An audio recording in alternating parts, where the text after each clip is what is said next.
আমল দুনিয়া এবং আখিরাতে আল্লাহ যেন ফায়দা দান করে, সকলে বলি আমিন। আল্লাহ পাক রব্বুল আলামিন হযরত মাওলানা আলহাজ হযরত মাওলানা নুরুল ইসলাম অলিপুর সাহেব মাদ্দাজিল্লাহুল আলী দামাত বরকাতুহুমুল আলিয়া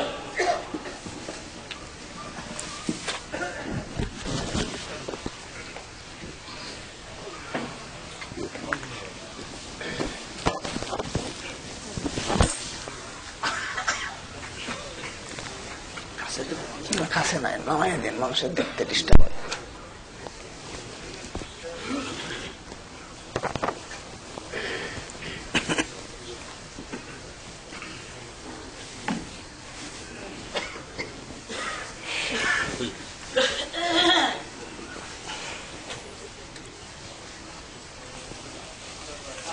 الحمدلله نحمده ونستعينه ونستغفره ونؤمن به ونتوكل عليه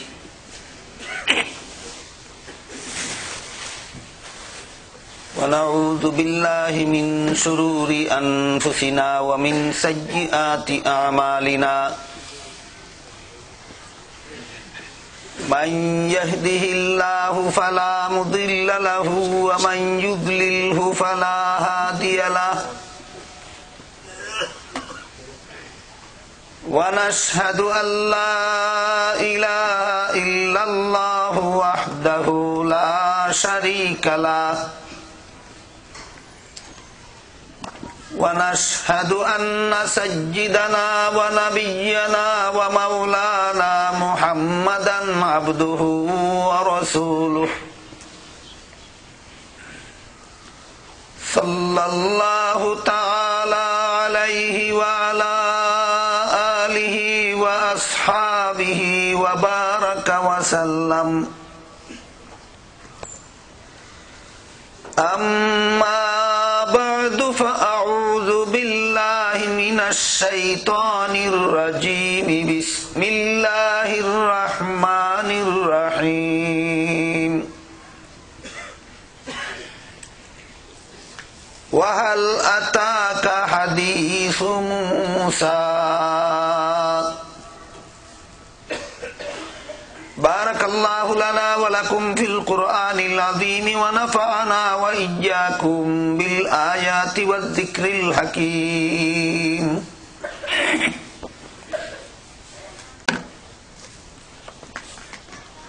হযরত উলামায়ে কেরাম, সম্মানিত সুধী সমাজ, মুহতারাম হাজিরিন ও আমার পর্দার আড়ালে বসা মা বোনেরা,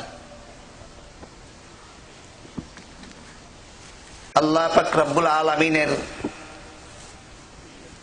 লক্ষ লক্ষ শুকরিয়া জানাই,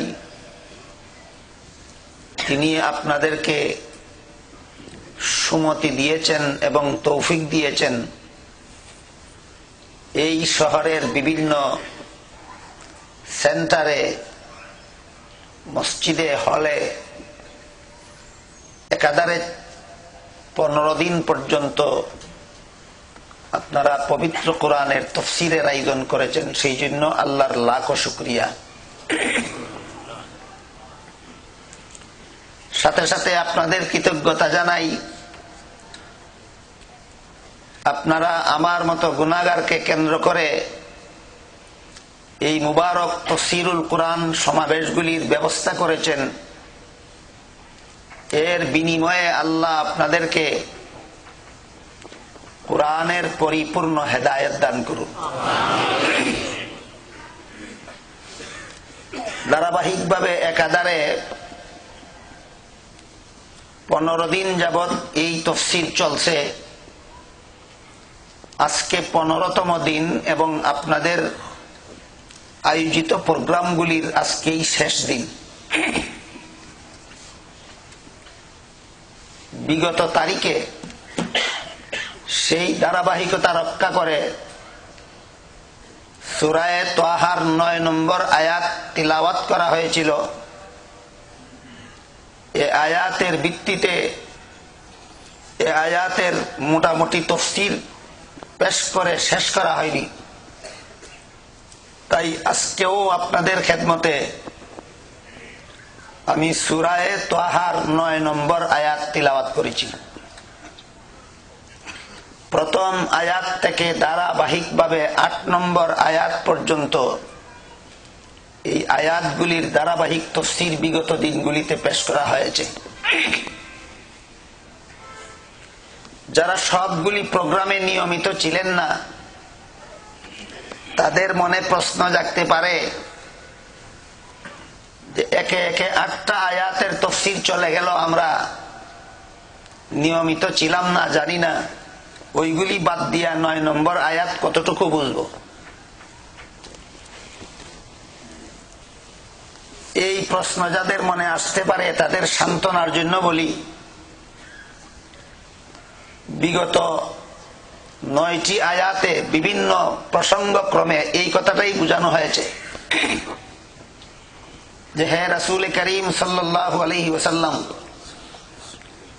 সত্য দিন প্রচারে, আপনার সত্য দিন প্রচারের পথে যে সমস্ত বাধা আসছে,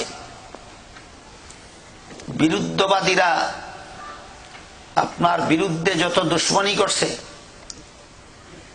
আপনার বিরুদ্ধে যত কুৎসা রচনা করছে, এইগুলির দ্বারা নিশ্চয়ই আপনার কষ্ট হয়। তবে এই কষ্টগুলি একা আপনার বেলায় নয়, সমস্ত নবী রাসূলগণকেই দুশ্মনদের দুশ্মনী উপেক্ষা করে, বিরুদ্ধবাদীদের বিরুদ্ধতা উপেক্ষা করে, শত্রুদের সকল প্রকার শত্রুতাকে তোয়াক্কা না করেই এইভাবে দ্বীনে হকের দাওয়াত দিতে হয়েছে। এবং দুশ্মনের সাথে মোকাবেলা করতে গিয়ে দুনিয়াতে বহু কষ্ট তাদেরকেও করতে হয়েছে।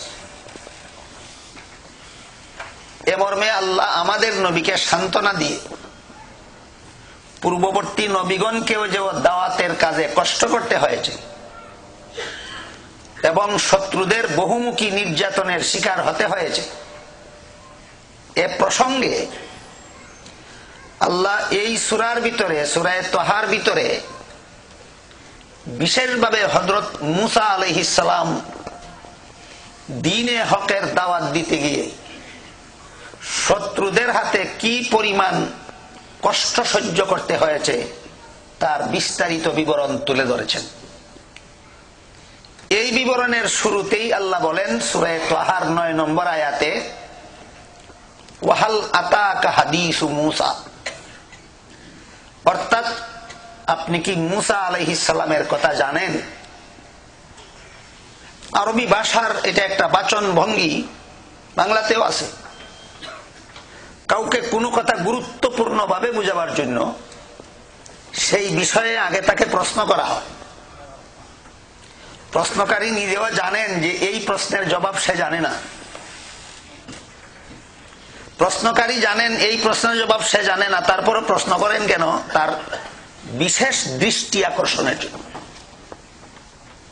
তাই আল্লাহ পাক রব্বুল আলামিন এই ভঙ্গিতেই মুহাম্মাদুর রাসূলুল্লাহ সাল্লাল্লাহু আলাইহি ওয়াসাল্লামের বিশেষ দৃষ্টি আকর্ষণের জন্য সূরা তাহার 9 নম্বর আয়াতে বলেন, ওয়াহাল আতাকা হাদিস মূসা, আপনি কি হযরত মূসা আলাইহিস সালামের কথা জানেন।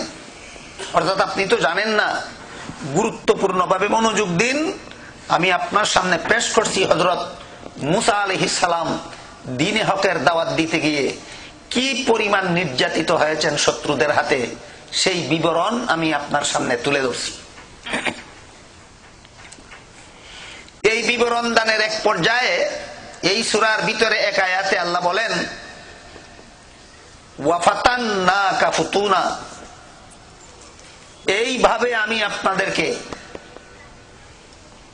বহু কঠিন ফিতনার সম্মুখীন করেছি। হযরত মূসা আলাইহিস সালাম দ্বীনে হকের দাওয়াত দিতে গিয়ে বহু কঠিন কঠিন ফিতনার সম্মুখীন হয়েছে। আমাদের বর্তমান সমাজেও ফিতনা শব্দটা আমরা অনেক সময় ব্যবহার করে থাকি। মুফাসসিরিন কেরাম তাফসীরের কিতাবে লেখেন, ফিতনা শব্দটা কোরআনে 3টা অর্থে ব্যবহৃত হয়। কোন সময় ফিতনা শব্দটাকে বিপদ অর্থে ব্যবহার করা হয়, কোন সময় ফিতনা শব্দটাকে বিপদের কারণ বোঝাবার জন্য ব্যবহার করা হয়, কোন সময় ফিতনা শব্দটাকে বিশেষ পরীক্ষা বোঝাবার জন্য ব্যবহার করা হয়। এই তিন অর্থের কোন না কোন অর্থে পবিত্র কোরআনে ফিতনা শব্দ ব্যবহার করা হয়। একটা অর্থ হলো বিপদ, ফিতনা শব্দের এক অর্থ হলো বিপদ, ফিতনা শব্দের আরেক অর্থ হলো বিপদের কারণ, ফিতনা শব্দের আরেক অর্থ হলো কঠিন পরীক্ষা। যে আয়াতে আল্লাহ হযরত মুসা আলাইহিস সালামকে বলেছেন আমি আপনাকে বহু কঠিন ফিতনার সম্মুখীন করেছি, এই আয়াতে এই ফিতনাগুলি বলতে আল্লাহ পাক রব্বুল আলামিন বিপদ বুঝাচ্ছেন। বহু বিপদের সম্মুখীন হয়েছেন আপনি দুনিয়াতে আমার দ্বীনে হকের দাওয়াত দিতে গিয়ে। কাজেই মুসা আলাইহিস সালামও যেহেতু, অন্যান্য নবীগণও যেহেতু দ্বীনের দাওয়াত দিতে গিয়ে কঠিন বিপদের সম্মুখীন হয়েছে, তাই দ্বীনে হকের দাওয়াত দিতে গিয়ে বিপদের সম্মুখীন হওয়া, সেটা হে মহানবী মুহাম্মদুর রাসূলুল্লাহ সাল্লাল্লাহু আলাইহি ওয়াসাল্লাম একা আপনার বেলায় নয়, বরং সকল নবী রাসূলগণেরই বেলায়। এ মর্মে আমাদের নবী মুহাম্মদুর রাসূলুল্লাহ সাল্লাল্লাহু আলাইহি ওয়াসাল্লাম এক হাদিসে বলেন, আশাদ্দুন নাসি বালাআনিল আম্বিয়া সুম্মাল আমসাল ফাল আমসাল, আও কামা ক্বালা আলাইহিস সালাতু ওয়াস সালাম। অর্থাৎ রাসূল করিম সাল্লাল্লাহু আলাইহি ওয়াসাল্লাম বলেন, দুনিয়াতে সবচেয়ে বেশি বিপদ আপদের সম্মুখীন হয়েছেন নবী রাসূলগণ। নবীগণের পরে যারা যত বেশি নবীগণের সঠিক অনুসারী হবেন, তারা তত বেশি দুনিয়াতে বিপদ আপদের সম্মুখীন হবেন। আল্লাহ পাক রব্বুল আলামিন আল্লাহর প্রিয় বান্দাদেরকে এই বিপদের সম্মুখীন করেন কেন? এর বিভিন্ন কারণ। এর একটা সাধারণ কারণ হলো, আল্লাহর প্রিয় বান্দারা আল্লাহর দ্বীনের কাজ করে আল্লাহর কাছে যে পরিমাণ পুরস্কারের যোগ্য হন, এই সমস্ত বিপদ আপদের বিনিময়ে আল্লাহ তাদেরকে এর চেয়ে বহুগুণ বড় পুরস্কার দান করতে চান।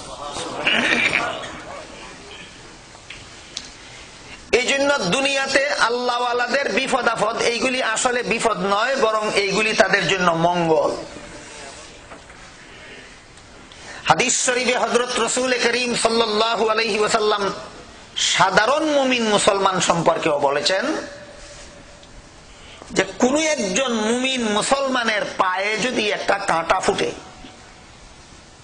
কাঁটা ফুটার দ্বারা যতটুকু কষ্ট হয়, আমরা সাধারণত পায়ে কাঁটা ফুটার কষ্টকে একটা বিপদ বলি না, কারণ এটা খুব বড় একটা কষ্ট নয়।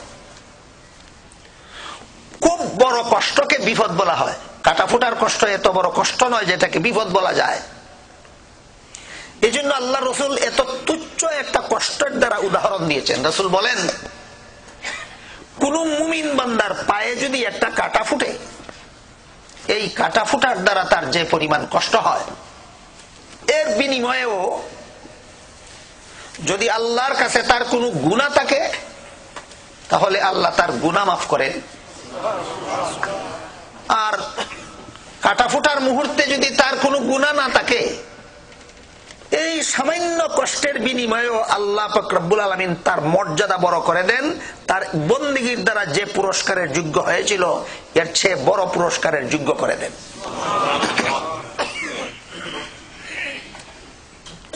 আর এক হাদিসে আল্লাহ রাসূল বলেন,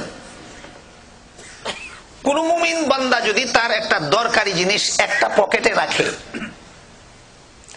দরকারের সময় ভুলবশত ভিন্ন পকেটে হাত দেয়, জিনিসটা কি পাবে? না পাওয়ার কারণে মুহূর্তের জন্য তার মনে একটা টেনশন আসবে যে আমার জিনিসটা কি হারিয়ে গেল। সাথে সাথে অপর পকেটে হাত দিয়ে জিনিসটা পেয়ে গেল। কতক্ষণের টেনশন হইল? কয়েক সেকেন্ডের। বিপদ বলা যায়, এত বড় টেনশন নয়। কিন্তু আল্লাহ রসুল বলেন এই কয়েক সেকেন্ডের সামান্য টেনশনের বিনিময়েও যদি সে মুমিন হয়ে থাকে, আর আল্লাহ আমাকে এর জন্য উত্তম পুরস্কার দেবেন এই মর্মে মনকে সান্ত্বনা দিতে পারে। দুইটা শর্ত। দুনিয়াতে মুমিন বান্দারা বিপদ সহ্য করলে আল্লাহর কাছে বিরাট পুরস্কার পাবে দুইটা শর্তে।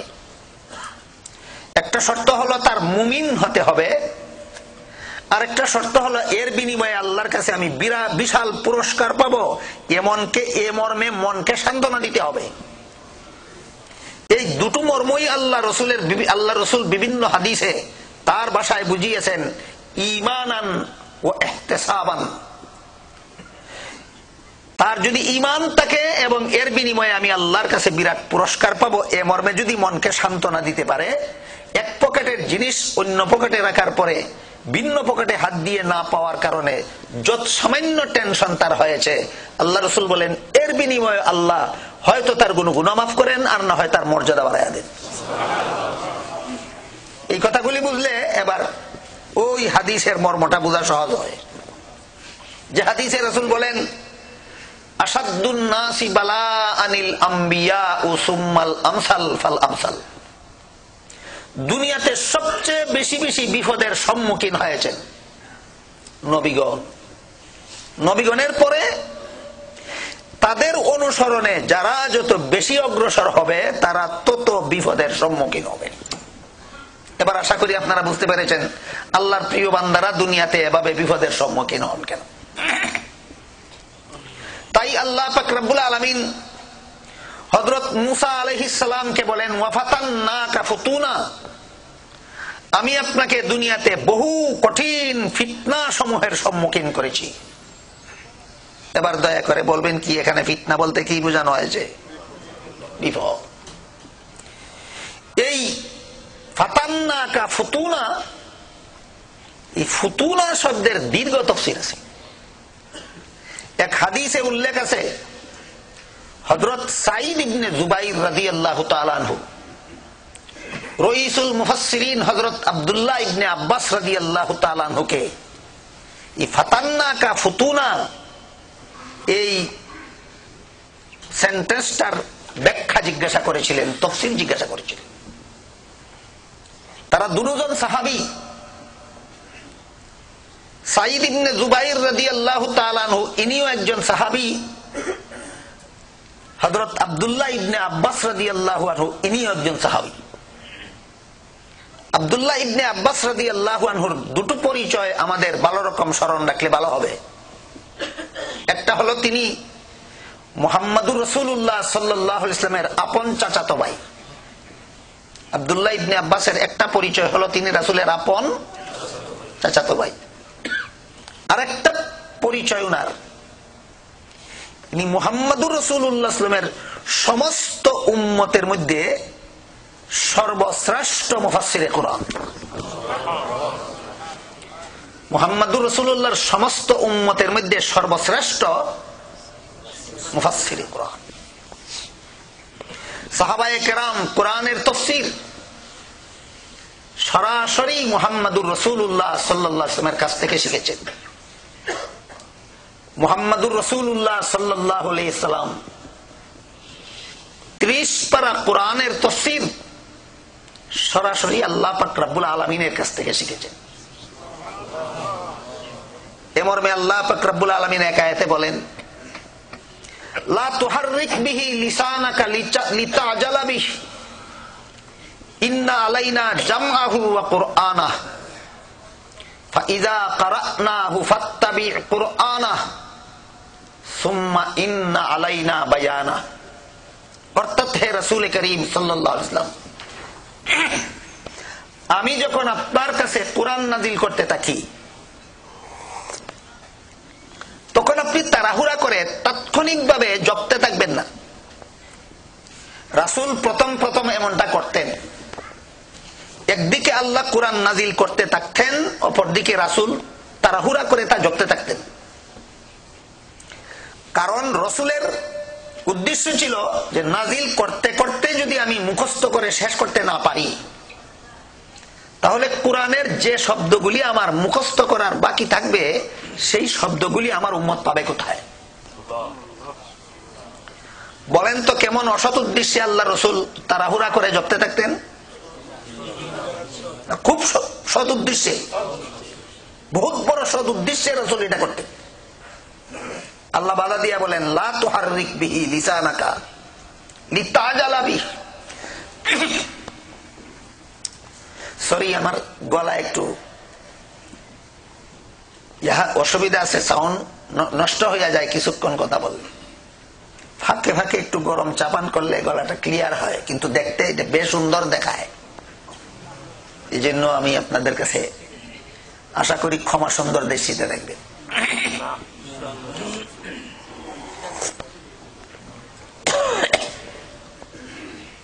আল্লাহ বলেন লা তুহাররিক বিহি লিসানাকা লিতাজালা বিহি। আমি যখন কোরআন নাজিল করতে থাকি তখন আপনি তাড়াহুড়া করে তা জপতে থাকবেন না।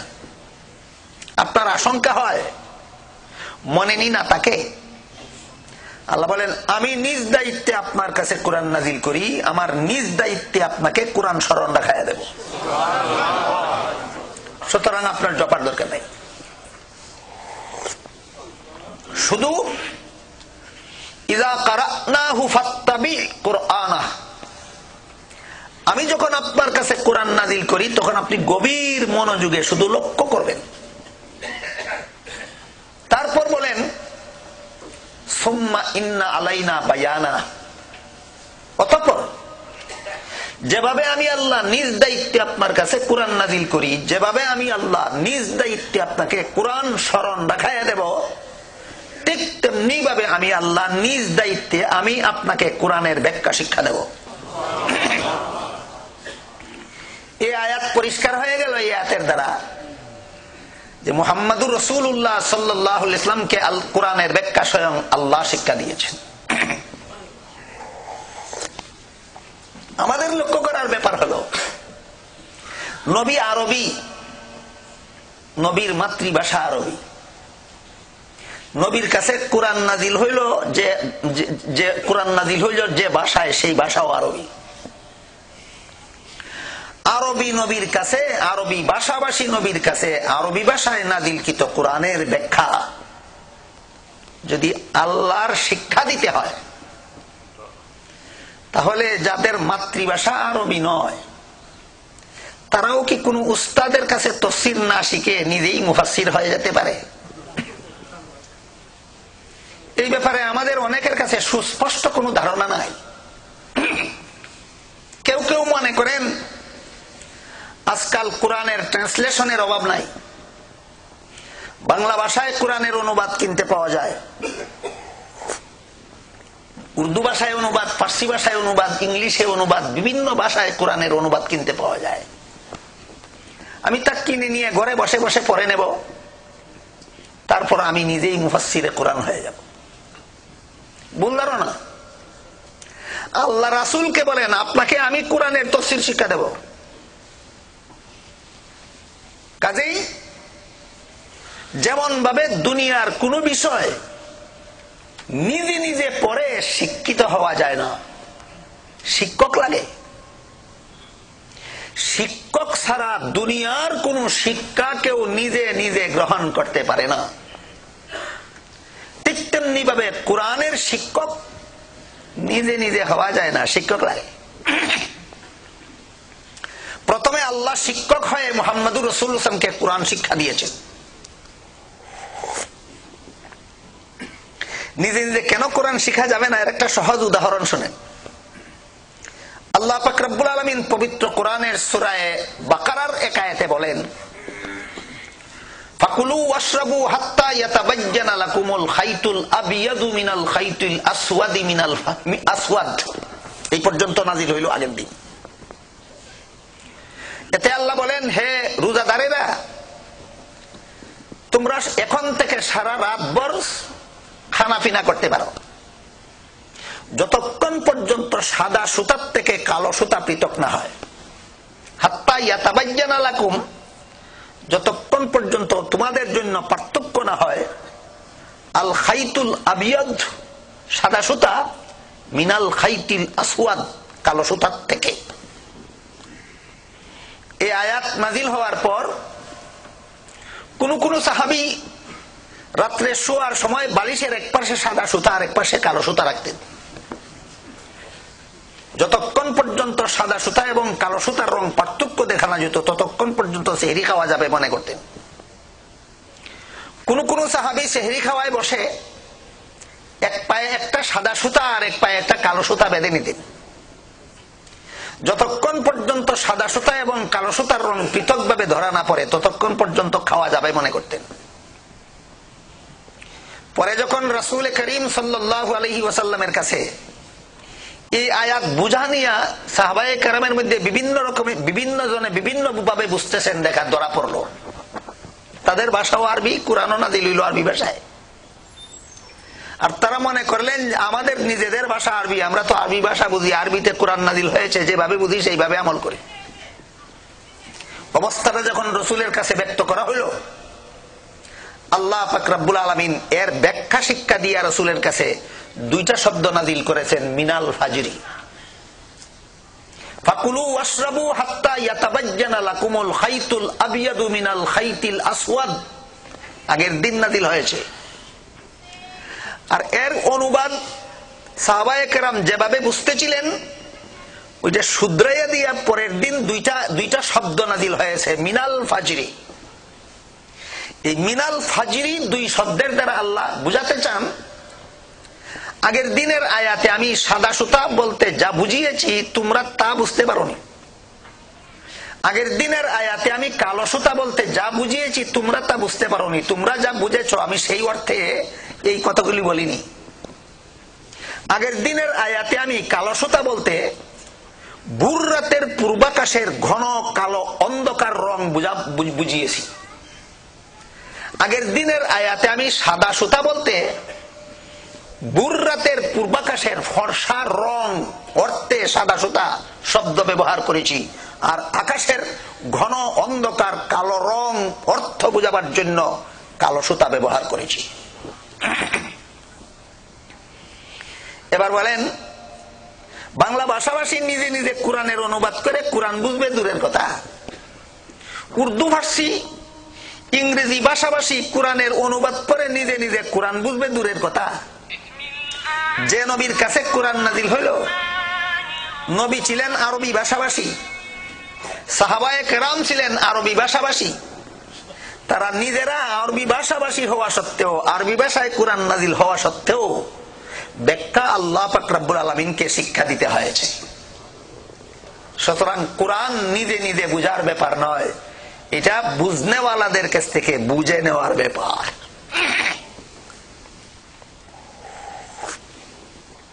কোরআন বুঝাইয়া দেওয়ার নাম তাফসীরুল কোরআন, কোরআন বুঝাইয়া দেওয়ার নাম তাফসীরুল কোরআন। আল্লাহ পাক রব্বুল আলামিন রাসূলকে যেভাবে বুঝিয়ে দিয়েছেন রাসূল সঠিকভাবে বুঝেছেন না বেঠিকভাবে বুঝেছেন? রাসূল করিম সাল্লাল্লাহু আলাইহি ওয়াসাল্লাম আল্লাহর কাছ থেকে কোরআনের তাফসীর সঠিকভাবে বুঝে নিয়ে এবার রাসূল হলেন তাফসীরুল কোরআনের শিক্ষক। আল্লাহর কাছে তিনি ছিলেন ছাত্র, শিক্ষা গ্রহণ করার পরে এবার তিনি হলেন সাহাবায়ে কেরামের শিক্ষক। এবার তিনি শিক্ষক কাদের জন্য? রাসূল আল্লাহর কাছে তাফসীরুল কোরআনের ছাত্র, আর সাহাবায়ে কেরামের কাছে রাসূল তাফসীরুল কোরআনের শিক্ষক। এবার রাসূল শিক্ষক হয়ে সাহাবায়ে কেরামকে কোরআনের 30 পারা কোরআনের তাফসীর শিক্ষা দিয়েছে। যেমনটা আল্লাহর কাছ থেকে শিখেছিলেন তেমনটা না ভিন্নটা? আপনাদের কি মনে হয়? যেমনটা আল্লাহর কাছ থেকে শিখেছিলেন তেমনটা না ভিন্নটা?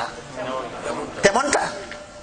এই জন্য মুফাসসিরিনে কেরাম লেখেন মুহাম্মদুর রাসূলুল্লাহ সরাসরি যাদেরকে কোরআনের তাফসীর শিক্ষা দিয়েছেন, যেহেতু আল্লাহর কাছ থেকে যেমনটা শিখেছিলেন ঠিক তেমনটাই শিক্ষা দিয়েছেন, এই জন্য সাহাবায়ে কেরামের পরে কিয়ামত পর্যন্ত যারা কোরআনের তাফসীর করবেন এদের তাফসীর যদি সাহাবায়ে কেরামের তাফসীরের অনুকূলে হয় তাহলে এদের তাফসীর সহিহ তাফসীর সাব্যস্ত হবে। কারো তাফসীর যদি সাহাবায়ে কেরামের তাফসীরের প্রতিকূলে হয় তাহলে সেই তাফসীর গলত তাফসীর সাব্যস্ত হবে। যার তাফসীর সাহাবায়ে কেরামের তাফসীরের অনুকূলে হয় প্রমাণ হবে এই তাফসীরই তারা রাসূলের কাছ থেকে শিখেছিলেন, রাসূল এই তাফসীরটাই আল্লাহ পাক রব্বুল আলামিনের কাছ থেকে শিখেছিলেন। এই জন্য মুফাসসিরিনে কেরাম তাফসীরের কিতাবে, বিশেষত তাফসীরের মূলনীতি বিষয়ক কিতাবাদিতে সহিহ তাফসীর, কোরআনের সহিহ তাফসীর পাওয়া যায় কোথায়, এর 6টা ঠিকানা বর্ণনা করেছেন। কোরআনের সহিহ তাফসীর 6 ঠিকানায় পাওয়া যায়। প্রথম ঠিকানার নাম তাফসীরুল কুরআন বিল কুরআন, দ্বিতীয় ঠিকানার নাম তাফসীরুল কুরআন বিল আহাদিসিন নববিয়্যাহ, তৃতীয় ঠিকানার নাম তাফসীরুল কুরআন বিআসারিস সাহাবাতি রাদিয়াল্লাহু তাআলা আনহুম আজমাইন, চতুর্থ ঠিকানার নাম তাফসীরুল কুরআন বিআকওয়ালিত তাবিঈন রাহিমাহুমুল্লাহ, পঞ্চম ঠিকানা তাফসীরুল কুরআন বিইজতিহাদিল মুজতাহিদিন রাহিমাহুমুল্লাহ, ষষ্ঠ ঠিকানা তাফসীরুল কুরআন বিল কওয়াইদিল আরাবিয়্যা বিহাসবি মা ইয়াক্তাযিহি তাকাতুল বাশারিয়্যা। এই আরবি নামগুলি যারা বুঝেন না অথবা যারা স্মরণ রাখতে পারবেন না তাদের জন্য বাংলায় বলি। তাফসীরের মূলনীতি বিষয়ক কিতাবাতির লেখা আছে পবিত্র কোরআনের সহিহ তাফসীর পর্যায়ক্রমে 6 ঠিকানায় পাওয়া যায়। পর্যায়ক্রমে মানে সিরিয়াল বাই সিরিয়াল, ধারাবাহিক, আগেরটা আগে পরেরটা পরে। কোরআনের কোন আয়াতের ব্যাখ্যা যদি অস্পষ্ট হয় তাহলে সেই আয়াতের সুস্পষ্ট ব্যাখ্যা সর্বপ্রথম কোরআনের অন্য আয়াতে আছে কিনা দেখতে হবে। এটার নাম তাফসীরুল কুরআন বিল কুরআন। কোরআনের এক আয়াতের ব্যাখ্যা কোরআনেরই আর এক আয়াতের দ্বারা, এর নাম তাফসীরুল কুরআন বিল কুরআন। আমি দুঃখিত, এই বিষয়গুলি আমাদের বর্তমান সমাজের মুসলমান, বিশেষত উচ্চশিক্ষিত মুসলমানদের জন্য, উচ্চশিক্ষিত আলেমদের জন্য অত্যন্ত গুরুত্বপূর্ণ হওয়া সত্ত্বেও আমি নির্ধারিত সময় সীমার ভিতরে বিষয়গুলি সবিস্তারে আলোচনা করতে পারবো না। আমি শুধু একটু আবার দিব আপনাদেরকে। তাফসীরুল কুরআন বিল কুরআন এর একটা উদাহরণ শুনেন। আল্লাহ পাক রব্বুল আলামিন সূরা ফাতিহার এক আয়াতে বলেন, ইহদিনাস সিরাতাল মুস্তাকিম, তোমরা আমার কাছে এভাবে দোয়া করো, হে আল্লাহ আমাদেরকে সোজা পথ দেখাও। সোজা পথ বলতে কোন পথ বোঝায়?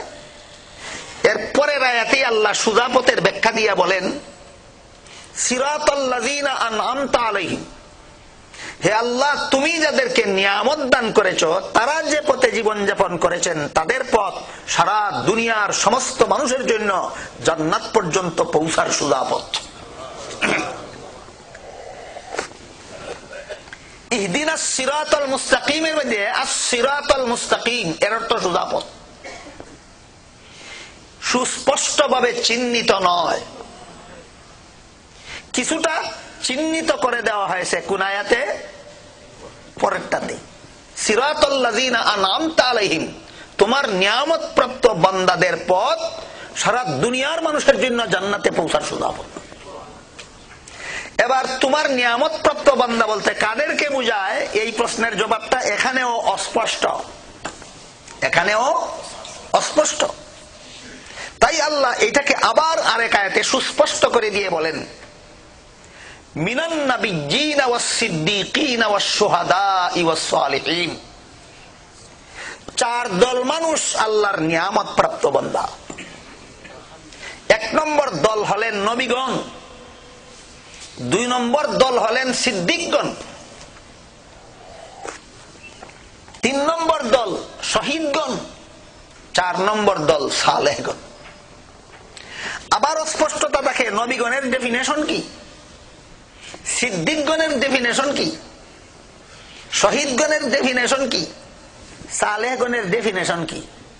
এই 4টা ডেফিনেশন বলতে হইলে আমার বাকি সময় এখানেই কাটাতে হবে। ফাতান্না কাফুতুনা, মুসা নবী আপনাকে আমি বহু ফিতনার সম্মুখীন করেছি, সেই আলোচনা পর্যন্ত পৌঁছা যাবে না।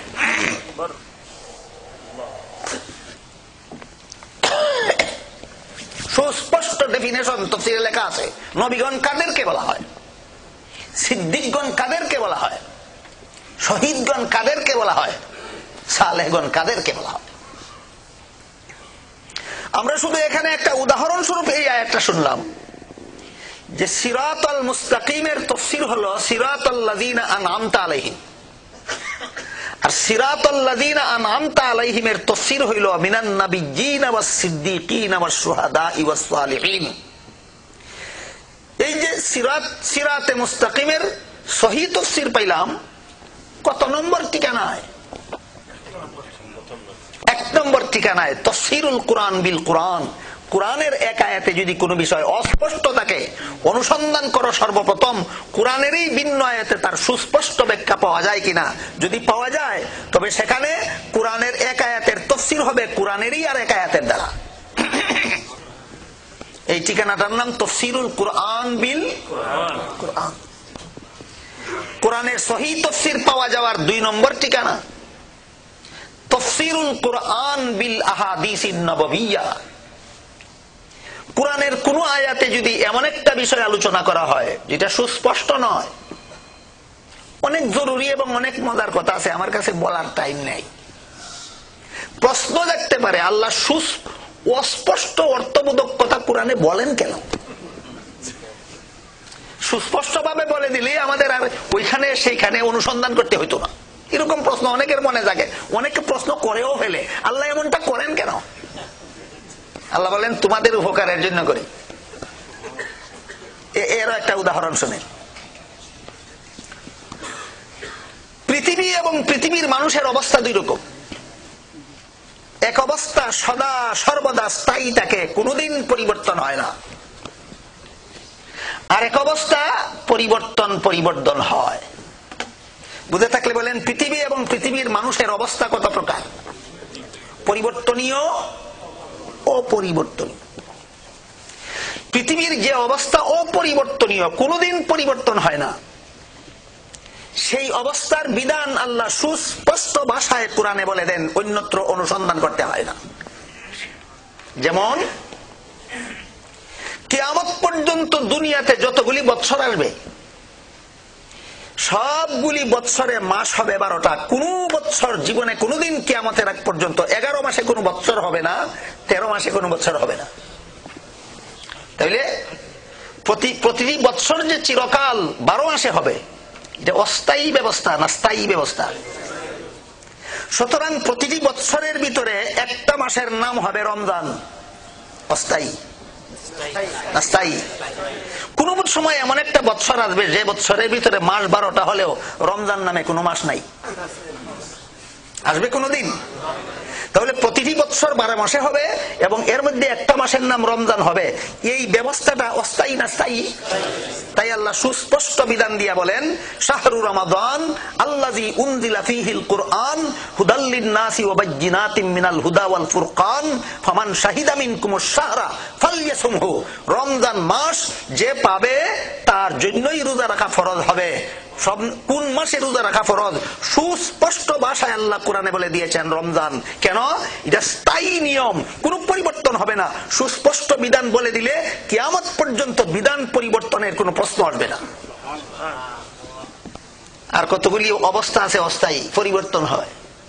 যেমন রমজান মাসে রোজা রাখা ফরজ যে আল্লাহ বলে দিলেন, মাসের নাম তো সুস্পষ্ট বলে দিলেন, কিন্তু দিন কতটা আল্লাহ সুস্পষ্ট বলেননি। বলেন আইয়ামাম মাদুদাত, কতক দিন, গনা বাসা কতক দিন রোজা রাখা ফরজ।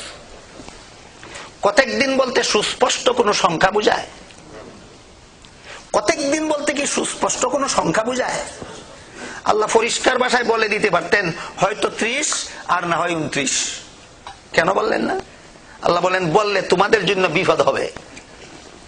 সুস্পষ্ট বিধান পরিবর্তনীয় অবস্থায় সুস্পষ্ট ব্যবস্থা দিলে আমার বিধান তোমাদের জন্য অচল হয়ে যাবে, আমার বিধান পালন করতে তোমরা ব্যর্থ হয়ে যাবে, অক্ষম হয়ে যাবে।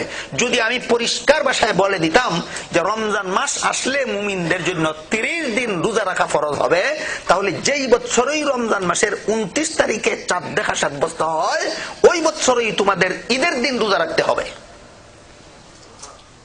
কোন দিন রোজা রাখতে হবে? কারণ 30 দিন কথাটা সুস্পষ্ট, 30 দিন সংখ্যাটা সুস্পষ্ট।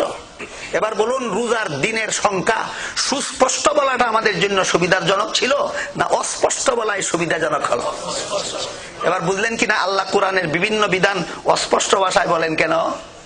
অনেকের মনে প্রশ্ন জাগে, অনেক প্রশ্ন করেও, আল্লাহ এমন করেন কেন? সবগুলি বিধান সুস্পষ্ট বলে দিলেই আমরা হাদিসে অনুসন্ধান করতে হইতো না, মুহাম্মদুর রাসূলুল্লাহর জিন্দেগিতে অনুসন্ধান করতে হইতো না, সাহাবায়ে কেরামের জীবনীতে অনুসন্ধান করতে হইতো না, তাবেঈনের বিবরণে অনুসন্ধান করতে হইতো না, মুস্তাহিদ ইমামগণের বিশ্লেষণে অনুসন্ধান করতে হইতো না, আরবি গ্রামারে কোরআনের ব্যাখ্যা অনুসন্ধান করতে হইতো না। সুস্পষ্টভাবে আল্লাহ কোরআনে সব কথা বলে দিলে এমন প্রশ্ন যাদের মনে জাগে, বলুন তো সমাধান সুন্দর আছে কিনা?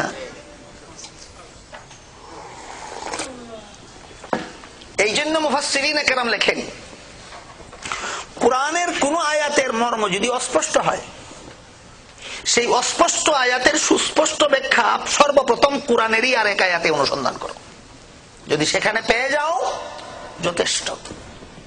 কিন্তু অনেক ব্যাপার কোরআনে এমন আছে যে কোরআনে অস্পষ্ট ভাবে বলা হয়েছে, অন্য কোন আয়াতেও সুস্পষ্ট ভাবে তার কোনো ব্যাখ্যা দেওয়া হয়নি। এমন পরিস্থিতিতে তোমরা এই অস্পষ্ট অর্থবোধক আয়াতের সুস্পষ্ট ব্যাখ্যা কোরআনের তাফসীরের দ্বিতীয় ঠিকানা রাসূলের হাদিসে অনুসন্ধান করো। সুতরাং নবীর হাদিস হলো কোরআনের সহিহ তাফসীরের কত নম্বর ঠিকানা? এটার নাম তাফসীরুল কোরআন বিল আহাদিসিন নববিয়্যাহ।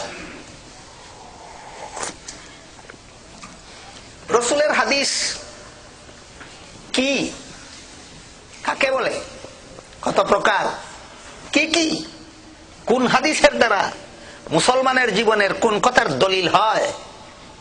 এই প্রশ্নগুলির জবাব সাধারণ সমাজে নাই।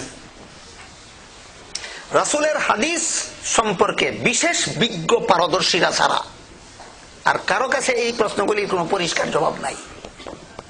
না থাকার কারণে রাসূলের হাদিস নিয়েও সমাজে যথেষ্ট পরিমাণ বিভ্রান্তি আছে।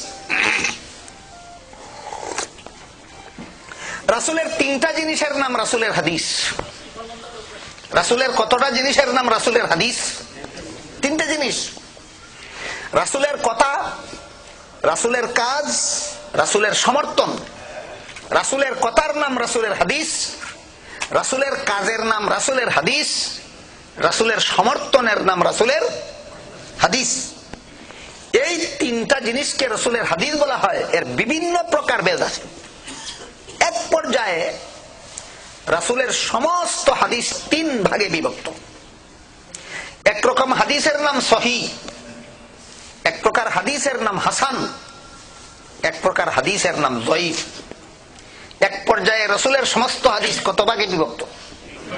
সহিহ, হাসান, যঈফ। সাধারণ সমাজে এইগুলির কোন ধারণা নাই। হাদিস সম্পর্কে বিজ্ঞ আলেমগণ জানেন, মুসলমানদের কোন ধর্মীয় আকীদা বিশ্বাস প্রমাণিত করার জন্য যঈফ হাদিস দূরের কথা, হাসান হাদিসও যথেষ্ট নয়, সহিহ হাদিসের প্রয়োজন হয়। বুঝে থাকলে বলুন, ইসলামী কোন আকীদা বিশ্বাস প্রমাণের জন্য কোন প্রকারের হাদিসের দরকার হয়? সহিহ হাদিসের। মুসলমানের জীবনে কোন আমল প্রমাণ হওয়ার জন্য যঈফ হাদিস যথেষ্ট নয়, কিন্তু হাসান হাদিসের দ্বারাও আমল প্রমাণিত হয়। এবার বলেন, আমল কোন হাদিসের দ্বারাও প্রমাণিত হয়? হাসান হাদিসের দ্বারা প্রমাণিত হয়। যঈফ হাদিসের দ্বারা ইসলামী কোন আকীদাও প্রমাণ হয় না, যঈফ হাদিসের দ্বারা ইসলামী কোন আমলও প্রমাণিত হয় না, কিন্তু কোন প্রমাণিত আমলের ফজিলত প্রমাণ হয়। আকীদা প্রমাণ হয় সহিহ হাদিসের দ্বারা, আমল প্রমাণ হয় হাসান হাদিসের দ্বারা, ফজিলত প্রমাণ হয় যঈফ হাদিসের দ্বারা। এক প্রকারের যঈফ হাদিসের দ্বারা আমলের ফজিলত প্রমাণ হয়। এই কথাগুলি যারা জানেন না অথবা বুঝেন না, তাদের কাছে এই মেয়ে তুমি যে আমল করছো যে হাদিস সহি না, এটা বলার কোনো মানে আছে? এবারটা কি জানে সহি হাদিস কাকে বলে? এই লোকটা কি জানে সহি হাদিসের দ্বারা কি প্রমাণ হয়? সুতরাং হাদিস সম্পর্কে যারা বিজ্ঞ নয়, এদের কাছে তোমার হাদিস সহি না, এই হাদিস ঠিক নয়, এই সমস্ত কথা বলা ঠিক নয়।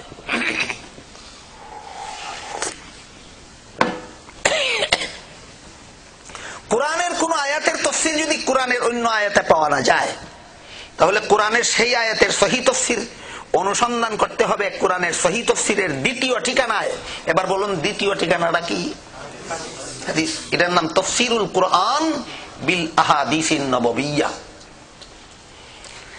এর একটা উদাহরণ বললে সময় যাবে, নষ্ট হয়ে যাবে, কি করব?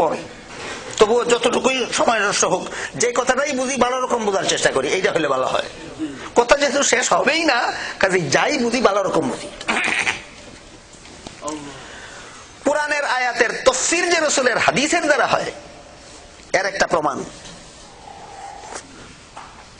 আল্লাহ পাক রব্বুল আলামিন পবিত্র কোরআনের সূরাতুল বাকারার 143 নম্বর আয়াতে বলেন, ওয়াকাযালিকা জাআলনাকুম উম্মাতান ওয়াসাতাল লিতাকুনু শুহাদাআ আলান নাস ওয়া ইয়াকুনার রাসূলু আলাইকুম শাহীদা।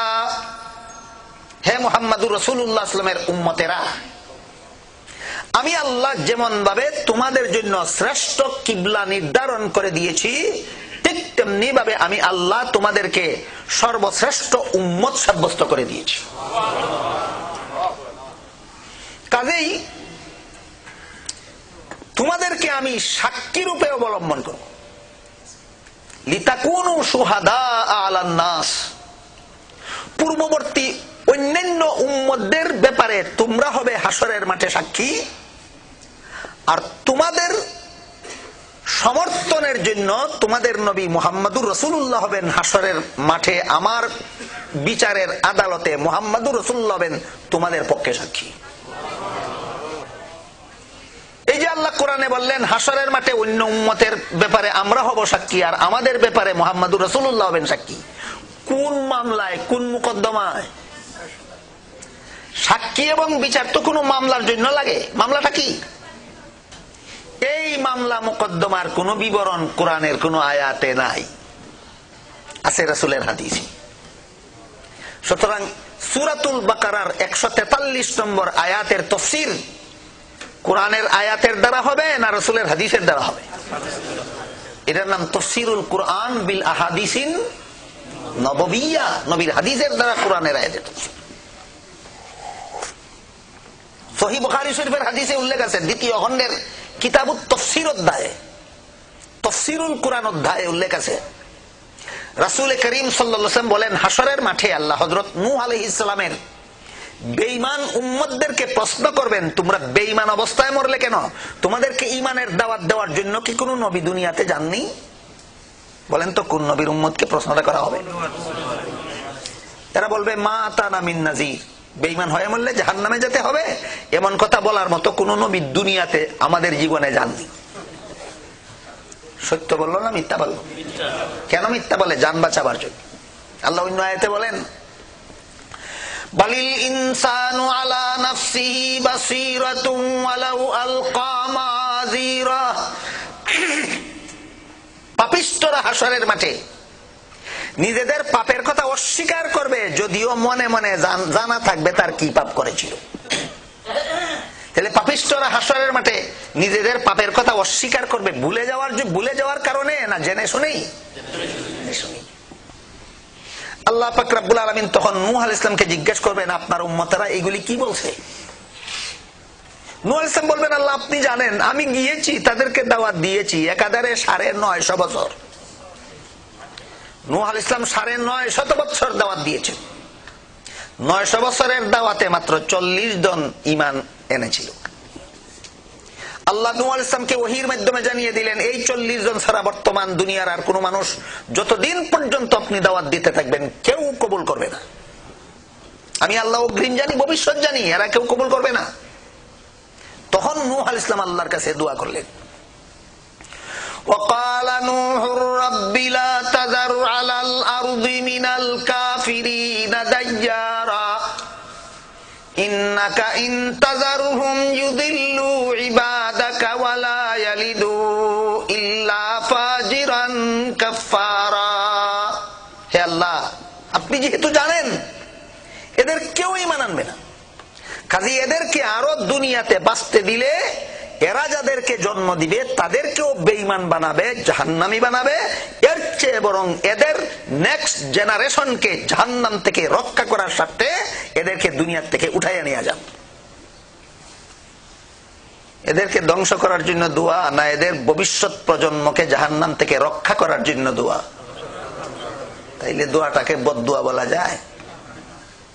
তুমি জেনে শুনে তোমার কপালে কুড়াল মারবে, এতে আমার আর কিছু করার নাই, কিন্তু মাসুম বাচ্চা তোমার ঘরে জন্ম দিয়া তার কপালে যেন কুড়াল মারতে না পারো তার ব্যবস্থা।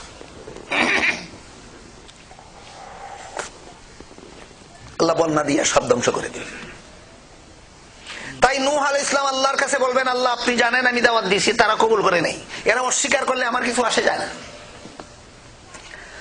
আল্লাহ পাক রব্বুল আলামিন তখন নূহ আলাইহিস সালামকে জিজ্ঞাসা করবেন, আপনি যে দাওয়াত দিয়েছেন বেঈমানেরা কবুল করেনি, আপনার এই দাবির পক্ষে আপনার কোনো সাক্ষী আছে?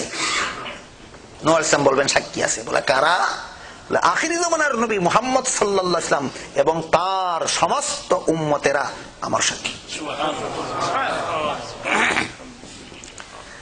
আমাদের এখানে আরো একটা কথা ভালো রকম মনে রাখা দরকার, মানুষের আদালতে বিচারের জন্য সাক্ষী লাগে, কারণ মানুষ বিচারক নিজে জানে না মামলার বিষয় সত্য না মিথ্যা।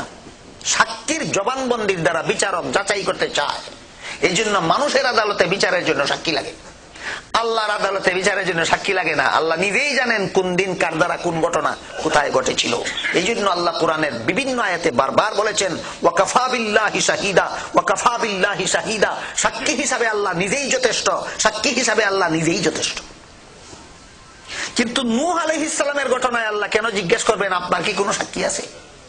কারণ আল্লাহ জানেন নূহ আলাইহিস সালাম সাক্ষী পেশ করলেই বেঈমানেরা হাসরের মাঠে একটা জেরা বাঁধাইয়া দিবে, এই জেরার নিষ্পত্তিতে হাসরের মাঠে প্রমাণ হয়ে যাবে মুহাম্মদুর রাসূল সাল্লাল্লাহু আলাইহি ওয়াসাল্লাম সকল নবীগণের চেয়ে শ্রেষ্ঠ, আর এই নবীর উম্মতেরা সকল নবীর উম্মতের চেয়ে শ্রেষ্ঠ।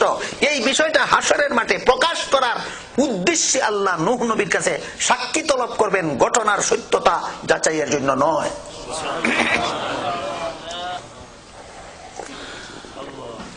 সহিহ বুখারী শরীফের হাদিস, আল্লাহ রাসূল বলেন তখন আমার উম্মতেরা নূহ নবীর পক্ষে সাক্ষী দিবে।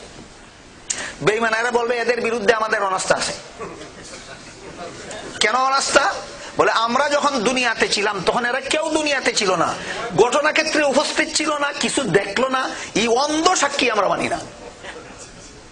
আল্লাহ আপনাদেরকে তখন জিজ্ঞেস করবেন তোমরা দেখলে না, ঘটনা ক্ষেত্রে উপস্থিত ছিলে না, অন্ধ সাক্ষী দিলে কেন? রাসূল বলেন আমার উম্মতেরা বলবে হে আল্লাহ আপনি আমাদের কাছে মুহাম্মদুর রাসূলকে পাঠিয়েছিলেন, তার কাছে কোরআন নাজিল করেছিলেন, সেই কোরআনে আপনি ঘটনা নিজে বলে দিয়েছিলেন, আপনার কোরআন থেকে নবী আমাদেরকে শিক্ষা দিয়েছিলেন, সুতরাং আপনার কোরআন যদি সত্য হয় তাহলে নবী যে আমাদের শিক্ষা দিয়েছেন নবীর শিক্ষা দেওয়া সত্য, নবীর শিক্ষা দেওয়া যদি সত্য হয় তাহলে আমাদের সাক্ষ্য দেওয়া সত্য, আমাদের সাক্ষ্য দেওয়া যদি সত্য হয় তাহলে নূহ আলাইহিস সালামের দাবি সত্য, নূহ আলাইহিস সালামের দাবি যদি সত্য হয় বেঈমানদের অনাস্থা ক্যান্সেল। সম্পূর্ণ ঘটনাটা বলে আল্লাহ রাসূল বলেন এইটা হলো সূরাতুল বাকারার 143 নম্বর আয়াতের তাফসীর। এবার কিসের তাফসীর, কিসের দ্বারা হইল? এবার তাফসীরুল কুরআন কিসের দ্বারা হইল? নবীর হাদিসের দ্বারা। বুঝে থাকলে এবার একটু দয়া করে বলুন কোরআনের সহিহ তাফসীর পাওয়া যায় কত ঠিকানায়? 1 নম্বর তাফসীরুল কুরআন বিল কুরআন, 2 নম্বর তাফসীরুল কুরআন বিল হাদিস, 3 নম্বর হাদিসের দ্বারাও যদি কোনো বিষয়ে সুস্পষ্ট সিদ্ধান্তে পৌঁছানো যায় তাহলে সেক্ষেত্রে কুরআন এবং হাদিস দুটোই আল্লাহর রাসূল উস্তাদ হয়ে সর্বপ্রথম সরাসরি শিক্ষা দিয়েছিলেন সাহাবায়ে কেরাম। সুতরাং সাহাবায়ে কেরামের কাছ থেকে তার সুস্পষ্ট সমাধান নিতে হবে।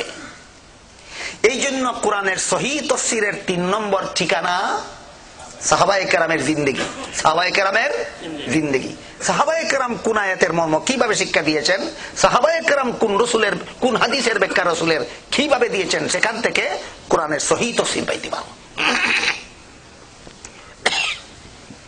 এর সহজ একটা উদাহরণ, হাদিস শরীফে হযরত রাসূল করিম সাল্লাল্লাহু আলাইহি ওয়াসাল্লাম বলেন, আওয়াফুল লুহা, দাড়ি লম্বা করো, দাড়ি লম্বা করো।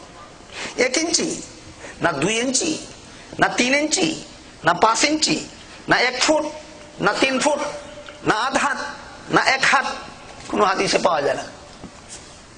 হাদিসটা সুস্পষ্ট হইল না অস্পষ্ট? এখন ব্যাখ্যার জন্য কোথায় যাব? সাহাবায়ে কেরামের কাছে। কুরআনে আল্লাহ বলেছেন আতিউর রাসূল, রাসূলকে ফলো করো। রাসূল বলেছেন দাড়ি লম্বা করো। কিভাবে ফলো করব? লম্বার তো কোনো সীমানা নাই, কিভাবে ফলো করব? সাহাবায়ে কেরাম দাড়িকে মুষ্টিবদ্ধভাবে ধরতেন, মুষ্টির বাইরের অংশ কাটতেন, মুষ্টির ভিতরে নয়। সুতরাং যে হাদিসে রাসূল বলেছেন দাড়ি লম্বা করো, এই হাদিসের লম্বার ব্যাখ্যা কোথায় খুঁজতে যাব? সাহাবায়ে কেরামের জিন্দেগি। এই জন্য মুফাসসিরিনে কেরাম লেখেন কোরআনের সহিহ তাফসীরের 3 নম্বর ঠিকানা হলো সাহাবায়ে কেরামের আমল, সাহাবায়ে কেরামের ব্যাখ্যা, সাহাবায়ে কেরামের বিশ্লেষণ। তাফসীরুল কুরআন বিআসারিস সাহাবাতি রাদিয়াল্লাহু তাআলা। আরেকটা উদাহরণ, হযরত রাসূল করিম সাল্লাল্লাহু আলাইহি ওয়াসাল্লাম বলেন, হে পুরুষেরা, তোমাদের নারীরা যদি মসজিদে নামাজের জন্য জমাতে যেতে চায় তাদেরকে বাধা দিও না। রাসূল এই কথা বলে চলে গেছেন। রাসূল দুনিয়া থেকে বিদায় হওয়ার পরে হযরত আয়েশা রাদিয়াল্লাহু তাআলা আনহা বলেন, যে পরিবেশে রাসূল এই কথাটা বলেছিলেন বর্তমান সমাজে এই পরিবেশ নাই। বর্তমান সমাজের পরিবেশ যদি রাসূল দেখতেন তাহলে সুস্পষ্টভাবে নারীদের মসজিদে যেতে নিষেধ করে দিতেন। হযরত আয়েশা সাহাবী কিনা? রাসূলের হাদিসটা আমরা যারা ১৫০০ বছর পরে দুনিয়াতে আসলাম তারা বেশি বুঝলাম, না নবীর সাহাবী রাসূলের হাদিসটা বেশি বুঝেছিলেন? শুধু সাহাবী না, নবীর বিবিও? হায় হায়, নবীর বিবি আয়েশা কত বড় জ্ঞানী ছিলেন কোরআন হাদিসের জ্ঞানে, সেই দৃষ্টান্ত পেশ করার মতো সময় আমার হাতে নাই। আমার ফাতান্না কা ফুতুনা পর্যন্ত বুঝতে হবে। সময় শেষ।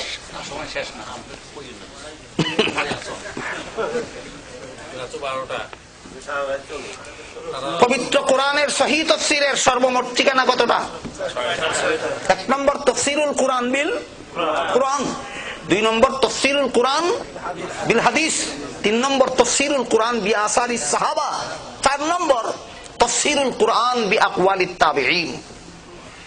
সাহাবায়ে কেরামের জিন্দেগীর দ্বারাও যদি কোনো বিষয়ে তোমরা সুস্পষ্ট সিদ্ধান্তে পৌঁছতে না পারো তাহলে সাহাবায়ে কেরামের হাতে গড়া ছাত্রদেরকে তাবেঈন বলা হয়।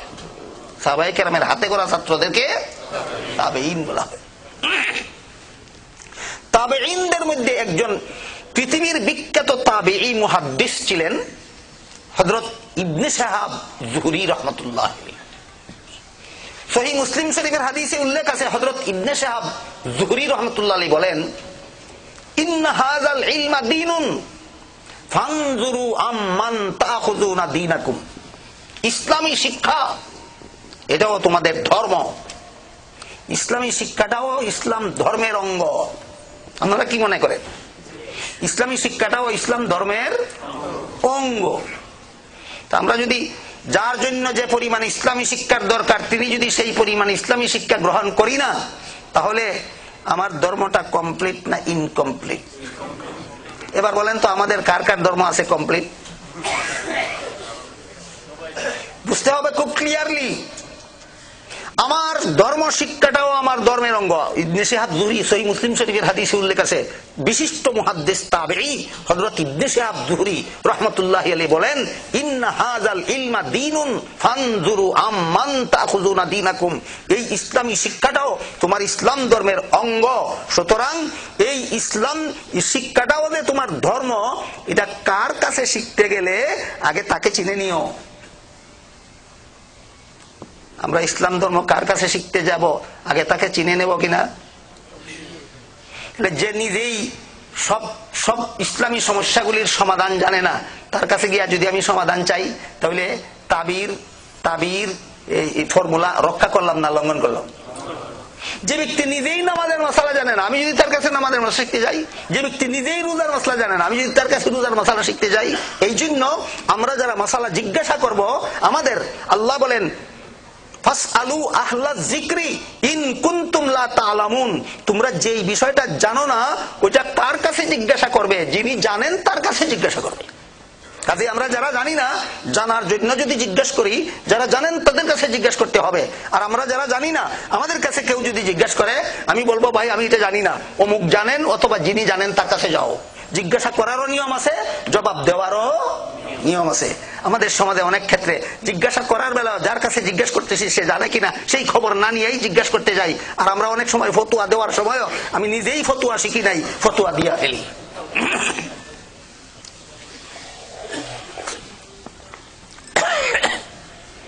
গেল এক ব্যাপার। দ্বিতীয় ব্যাপার, আমি যার কাছে জিজ্ঞাসা করবো ইসলামী সমস্যার সমাধান, মানব জীবনের মানব জীবনের যে কোনো সমস্যার ইসলামী সমাধান আমি জিজ্ঞাসা করব, কার কাছে?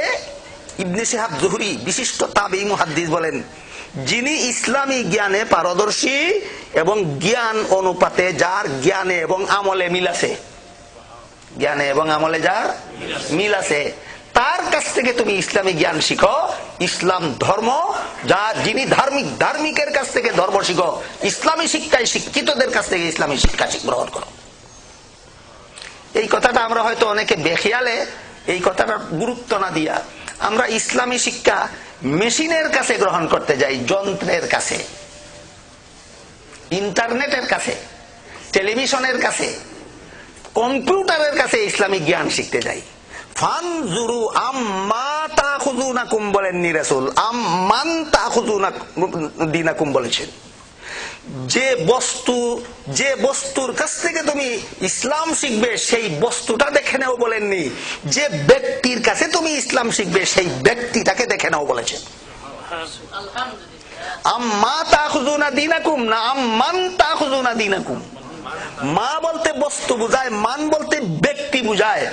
বস্তুর কাছে ইসলাম শিখতে যাও রাসূল বলেননি, ব্যক্তির কাছে ইসলাম শিখতে যাও রাসূল বলেছেন।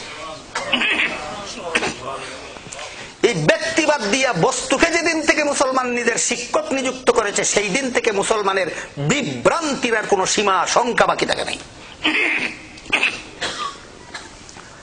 সাহাবায়ে কেরামের কাছ থেকে যদি সুস্পষ্টভাবে কোন নতুন সমস্যার সমাধান আমরা অনুসন্ধান করে না পাই, তাহলে সেই সমস্যার সমাধানের জন্য তাফসীরুল কুরআনের চতুর্থ ঠিকানা তাবেঈনের কাছে যাব। তাবেঈনের পরের যুগে যদি কোনো সমস্যা আসে, সেই সমস্যার সমাধান তাবেঈনের বিবরণে যদি না পাওয়া যায়, মুফাসসিরিনে কেরাম লেখেন, তাহলে 5 নম্বর ঠিকানা যাও, কোরআনের সহিহ তাফসীর পাবে। 5 নম্বর ঠিকানা হলো ইজতিহাদুল মুজতাহিদিন, তাফসীরুল কুরআন বিইজতিহাদিল মুজতাহিদিন। মুজতাহিদ ইমামগণ, এরা কোরআনের কোন মুস্তাহিদ ইমাম কোরআনের কোন আয়াতের ব্যাখ্যা কিভাবে করেছেন, কারণ মুস্তাহিদ ইমামগণ তাবেঈনের অন্তর্ভুক্ত। তাবেঈনের ছাত্র তাবেঈন মুহাম্মদুর রাসূলুল্লাহর ছাত্র, মুহাম্মদুর রাসূলুল্লাহ স্বয়ং আল্লাহর ছাত্র।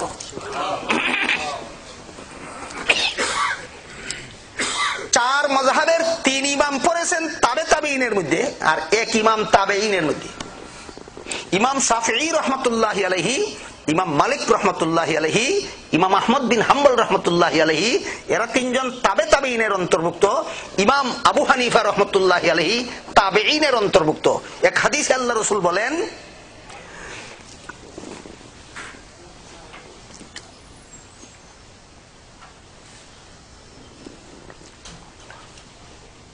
আমার যুগের মুসলমান সর্বশ্রেষ্ঠ মুসলমান। খায়রুল কুরুনি কারনি সুম্মাল্লাযীনা ইয়ালুনাহুম সুম্মাল্লাযীনা ইয়ালুনাহুম। আমার যুগের মুসলমান সর্বশ্রেষ্ঠ মুসলমান, তারপরে এদের পরবর্তী যুগের মুসলমান 2 নম্বরে সর্বশ্রেষ্ঠ মুসলমান, তারপরে এদের পরবর্তী যুগের মুসলমান সর্বশ্রেষ্ঠ মুসলমান। বলুন রাসূলের যুগের মুসলমানেরা কারা? এরপরের যুগের মুসলমানেরা কারা? এরপরের যুগের মুসলমানেরা কারা? এই 3 দল মুসলমান রাসূলের সার্টিফিকেট প্রাপ্ত কিনা? খায়রুল কুরুনি কারনি সুম্মাল্লাযীনা ইয়ালুনাহুম সুম্মাল্লাযীনা ইয়ালুনাহুম। আমার যুগের মুসলমান সর্বশ্রেষ্ঠ মুসলমান, তার পরে 2 নম্বরে এদের পরবর্তী যুগের মুসলমান সর্বশ্রেষ্ঠ মুসলমান, তারপরে 3 নম্বরে এদের পরবর্তী যুগের মুসলমান সর্বশ্রেষ্ঠ মুসলমান, আমাদের চেয়ে স্বল্প জ্ঞানী হওয়ার কারণে সর্বশ্রেষ্ঠ মুসলমান, আমাদের চেয়ে কম আমলওয়ালা হওয়ার কারণে সর্বশ্রেষ্ঠ মুসলমান, না পরবর্তী যুগের কিয়ামত পর্যন্ত দুনিয়াতে যত মুসলমান আসবে সমস্ত মুসলমানদের চেয়ে তাবেঈনের ইলম এবং আমল বেশি, তাবেঈনের চেয়ে তাবেঈনের ইলম এবং আমল বেশি, তাবেঈনের চেয়ে সাহাবায়ে কেরামের ইলম এবং আমল বেশি, সাহাবায়ে কেরামের চেয়ে মুহাম্মদুর রাসূলুল্লাহর ইলম এবং আমল বেশি। এই কথা বিশ্বাস হয়? বিশ্বাস হয়? তাহলে আল্লাহ কোরআনে কি বলেন? ফাসআলু আহলায যিকরি ইন কুনতুম লা তা'লামুন, জানো না যদি তাহলে যে জানে না তার কাছে যাও।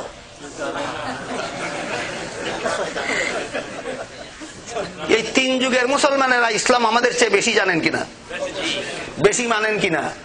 তাহলে আমরা মানি না যারা, কোথায় যাব? ওই তাদের কাছে যাব।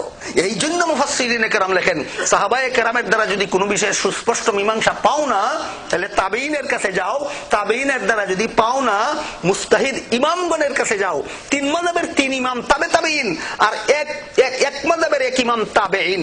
সুতরাং পরবর্তী মুসলমানেরা কোনো সমস্যার সমাধান পাও না 3 মাযহাবের ইমামের কাছে যাও, পাও না 1 মাযহাবের ইমামের কাছে যাও। 3 মাযহাবের 3 ইমাম, ইমাম শাফিঈ রাহমাতুল্লাহি আলাইহি, ইমাম মালিক রাহমাতুল্লাহি আলাইহি, ইমাম আহমদ বিন হাম্বল রাহমাতুল্লাহি আলাইহি, 1 মাযহাবের ইমাম আবু হানিফা রাহমাতুল্লাহি, ইনি তাবেঈনের অন্তর্ভুক্ত, আর 3 মাযহাবের এই 3 ইমাম তাবেঈনের অন্তর্ভুক্ত।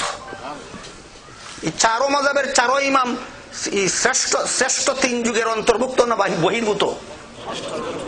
যে রাসূল বলেছেন শ্রেষ্ঠ যুগের মুসলমান 3 দল মুসলমান, এরা এই শ্রেষ্ঠ 3 দল মুসলমানের অন্তর্ভুক্ত না বহির্ভূত? পরবর্তীরা এদের চেয়ে বেশি জানে না কম জানে? কম জাননেওয়ালারা আরো কম জাননেওয়ালার কাছে যাও না বেশি জাননেওয়ালার কাছে যাও? কে বলেছেন? আল্লাহ কোরআনে বলেছেন ফাসআলু আহলা যিকরি ইন কুনতুম লা তা'লামুন। আল্লাহ পাক রব্বুল আলামিন পবিত্র কোরআনের সূরা নিসা এর 59 নম্বর আয়াতে বলেন, ইয়া আইয়ুহাল্লাযীনা আমানু আতিউল্লাহ ওয়া আতিউর রাসূল ওয়া উলিল আমরি মিনকুম ফাইন তানাযাতুম ফি শাইইন ফারুদ্দুহু ইলাল্লাহি ওয়া ইলার রাসূল। হে ঈমানদারগণ, তোমরা আল্লাহকে অনুসরণ করো, আল্লাহর আনুগত্য করো, আল্লাহর সুজা কথায় আল্লাহর হুকুম মানো। তারপরে বলেন তোমরা রাসূলের হুকুম মানো, তারপরে বলেন তোমরা উলুল আমরের হুকুম মানো, তারপরে বলেন তোমরা যদি উলুল আমরের মধ্যে যদি দ্বিমত হইয়া যায় তাহলে তোমরা ফাইন তানাযাতুম ফি শাইইন ফারুদ্দুহু ইলাল্লাহি ওয়া ইলার রাসূল, তাহলে যার কথাটাই আল্লাহ এবং আল্লাহর রাসূলের কথার বেশি অনুকূল তার অনুকরণ করো। এই আয়াতের ব্যাখ্যায় পৃথিবীর বিখ্যাত মুফাসসিরে কোরআন, পৃথিবীর বিখ্যাত দার্শনিক এবং পৃথিবীর বিখ্যাত ওলি, এই 3 গুণ এক ব্যক্তির মধ্যে হওয়া সহজ ব্যাপার নয়, অত্যন্ত কঠিন ব্যাপার। ইনি হলেন হযরত ইমাম ফখরুদ্দিন রাজি রাহমাতুল্লাহি আলাইহি। পৃথিবীর বিখ্যাত মুফাসসিরে কোরআনও ছিলেন, পৃথিবীর বিখ্যাত দার্শনিকও ছিলেন, পৃথিবীর বিখ্যাত ওলিও ছিলেন। তার অমর গ্রন্থ পৃথিবীর বিখ্যাত তাফসীরের কিতাব তাফসীরে কবিরে এই সূরা নিসার 59 নম্বর আয়াতের ব্যাখ্যায় বলেন আল্লাহ পাক রব্বুল আলামিন আতিউল্লাহ বলে কোরআনকে ফলো করার নির্দেশ দিয়েছেন, আতিউর রাসূল বলে হাদিসকে ফলো করার নির্দেশ দিয়েছেন, উলিল আমরি মিনকুম বলে উম্মতের ইজমাকে ফলো করার নির্দেশ দিয়েছেন, আর ফাইন তানাযাতুম বলে মুস্তাহিদ ইমামগণের দ্বিমত হয়ে থাকলে যে কোনো মতকে ফলো করার নির্দেশ দিয়েছেন। আমাদের মধ্যে অনেকের মনে এই প্রশ্ন জাগে যে মুস্তাহিদ ইমামগণের এক একজন যদি ভিন্ন জন যদি ভিন্ন ভিন্ন মত পোষণ করেন তাহলে তো নিশ্চয়ই একটা ভুল হবে। তাহলে আমি যে কোনো মুস্তাহিদ ইমামকে ফলো করলে আমিও তো একটা ভুল পথে চলে গেলাম। এটা শয়তানের ওয়াসওয়াসা। সহিহ বুখারী শরীফের হাদিসে, তিরমিজি শরীফের হাদিসে, আরো বিভিন্ন সিয়াসিত্তার কিতাবের হাদিসে সুস্পষ্ট ভাষায় আল্লাহ রাসূল বলে দিয়েছেন মুস্তাহিদদের মধ্যে যদি দ্বিমত হইয়া যায় তাহলে যে কোনো মুস্তাহিদের মত অনুসরণে সওয়াব আছে, কোনো মুস্তাহিদের মত অনুসরণে গুনাহ নাই।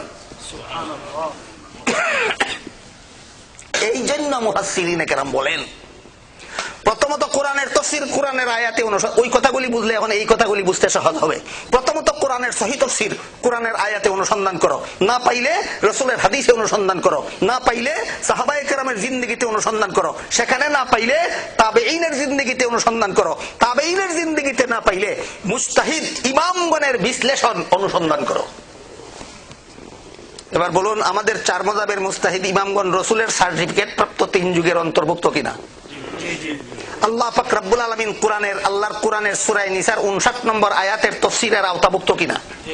আওতাভুক্ত। আল্লাহ বলেন তাদের অনুসরণ করো। এই জন্য মুফাসসিরিন কেরাম লেখেন সহিহ কোরআনের সহিহ তাফসীর পাওয়ার 6 ঠিকানা: 1 নম্বর কোরআন, 2 নম্বর হাদিস, 3 নম্বর সাহাবায়ে কেরামের জিন্দেগি, 4 নম্বর তাবেঈদের বিবরণ, 5 নম্বর মুজতাহিদ ইমামগণের বিশ্লেষণ।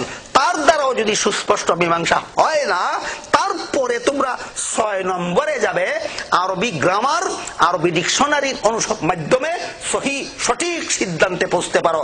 এই 6টা ঠিকানা কি আরবি ভাষায় বলে তাফসীরুল কুরআন বিল কুরআন, তাফসীরুল কুরআন বিল আহাদিস, তাফসীরুল কুরআন বি আসারিস সাহাবা, তাফসীরুল কুরআন বি আকওয়ালিত তাবেঈন, তাফসীরুল কুরআন বি ইজতিহাদিল মুজতাহিদিন, তাফসীরুল কুরআন বিল কওয়াইদিল আরাবিয়্যা বিহাসবি মা ইয়াক্তাযিহি তাকাতুল বাশারিয়্যা। এই 6 ঠিকানার দ্বারা কোরআনের সহিহ তাফসীর করবেন কে?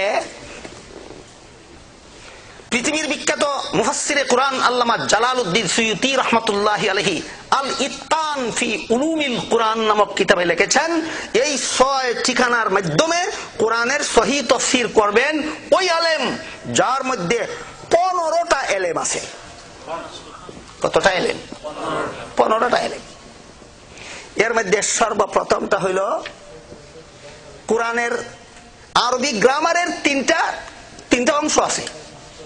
এক অংশের নাম এলমে সরফ, এক অংশের নাম এলমে নহু, এক অংশের নাম এলমে বালাগত। এলমে সরফ মানে শব্দ বিন্যাস, এলমে নহু অর্থ বাক্য বিন্যাস, এলমে বালাগত অর্থ অলংকার শাস্ত্র।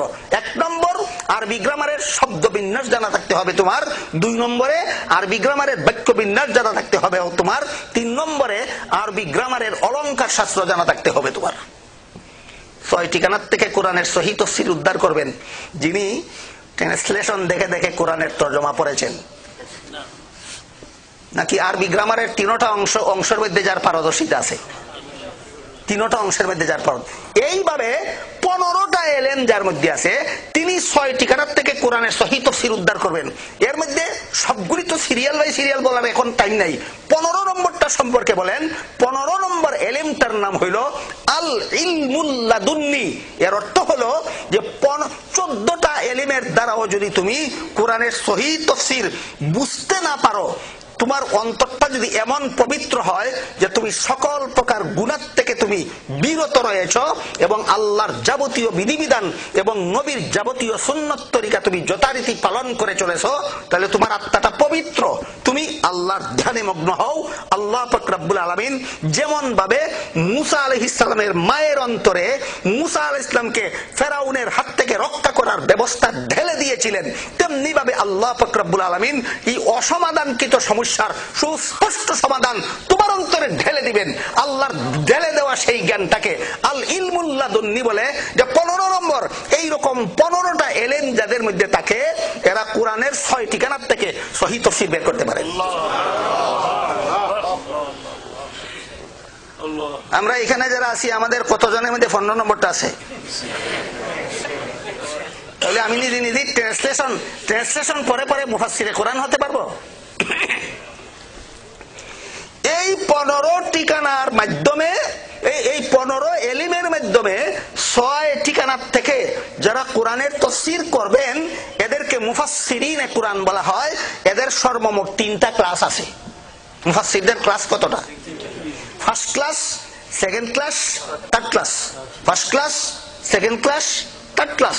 ফার্স্ট ক্লাসের মুফাসসিরগণ কারা, সেকেন্ড ক্লাসের মুফাসসিরগণ কারা, থার্ড ক্লাসের মুফাসসিরগণ কারা? অবশ্যই অন্তত আমরা যারা তাফসীর করি, আমার মনে মনে জানা থাকতে হবে আমি কোন ক্লাসের মুফাসসির। জানা থাকতে হবে কিনা? জানা থাকতে হবে না?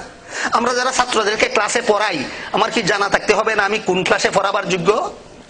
না জানা থাকতে হবে না? ঠিক তেমনি ভাবে যারা তাফসীর করি, আমাদের মনে মনে জানা থাকতে হবে কোন ক্লাসের মুফাসসির। এই জন্য মুফাসসিরিনদের ক্লাস যে 3টা, ফার্স্ট ক্লাসের মুফাসসির কারা আমাদের জানা থাকতে হবে, সেকেন্ড ক্লাসের মুফাসসির কারা আমাদের জানা থাকতে হবে, থার্ড ক্লাসের মুফাসসির কারা আমাদের জানা থাকতে হবে। উসুলের কিতাবে, উসুলে তাফসীরের কিতাবে মুফাসসিরিনে কেরাম লিখেছেন 15 ঠিকানার 6 ঠিকানার থেকে 15 এলিমের মাধ্যমে কোরআনের সহিহ তাফসীর উদ্ধার করার জন্য যার কোনো ইমামকে ফলো করার দরকার পড়ে না। ইনি ফার্স্ট ক্লাসের মুফাসসির, যার মধ্যে 15টা এলিম আছে, 6টি কিরাত থেকে সহিহ তাফসীর উদ্ধার করতে পারেন, কিন্তু তারপরও কোন ইমামকে তার ফলো করতে হয়। ইনি সেকেন্ড ক্লাসের মুফাসসির। ফার্স্ট ক্লাসের সেকেন্ড ক্লাসের ব্যবধান কি হলো? ফার্স্ট ক্লাসের মুফাসসিরও এলেম 15টা, 6টি কিরাত থেকে তাফসীর উদ্ধার করেন। সেকেন্ড ক্লাসের মুফাসসিরেরও এলেম 15টা, 6টি কিরাত থেকে তাফসীর উদ্ধার করেন। তাহলে ফার্স্ট ক্লাস আর সেকেন্ড ক্লাস চললো কিভাবে? ইমাম ফলো করা না করার, দরকার হওয়া না করার ব্যাপারে ফার্স্ট ক্লাসের মুফাসসিরগণকে কোনো ইমামকে ফলো করতে হয় না, আর সেকেন্ড ক্লাসের মুফাসসির 15 এলিমের যোগ্যতা নিয়েও কোনো ইমামকে ফলো না করে পারেন না। 4 মাযহাবের 4 ইমাম ফার্স্ট ক্লাস মুফাসসির। হানাফি মাযহাবের ইমাম আবু ইউসুফ রাহমাতুল্লাহি আলাইহি, ইমাম মুহাম্মদ রাহমাতুল্লাহি আলাইহি, ইমাম জুফর রাহমাতুল্লাহি আলাইহি, এরা ফার্স্ট ক্লাস মুফাসসির নন, এরা সেকেন্ড ক্লাস মুফাসসির। বলুন তো কেন? ইমাম আবু ইউসুফ আবু হানিফাকে ফলো করতে হয়, ইমাম মুহাম্মদ আবু হানিফাকে ফলো করতে হয়, ইমাম জুফর আবু হানিফাকে ফলো করতে হয় কোরআনের সহিহ তাফসীর উদ্ধার করার জন্য। ইমাম আবু ইউসুফের মতো ব্যক্তি যদি, ইমাম মুহাম্মদের মতো ব্যক্তি যদি, ইমাম জুফরের মতো ব্যক্তি যদি কোরআনের সহিহ তাফসীর উদ্ধার করার জন্য 15 এলিম থাকা সত্ত্বেও 6টি কিরাত থেকে তাফসীর উদ্ধার করতে ইমাম আবু হানিফাকে ফলো করতে হয়, এবার বলুন আমাকে কি করতে হবে?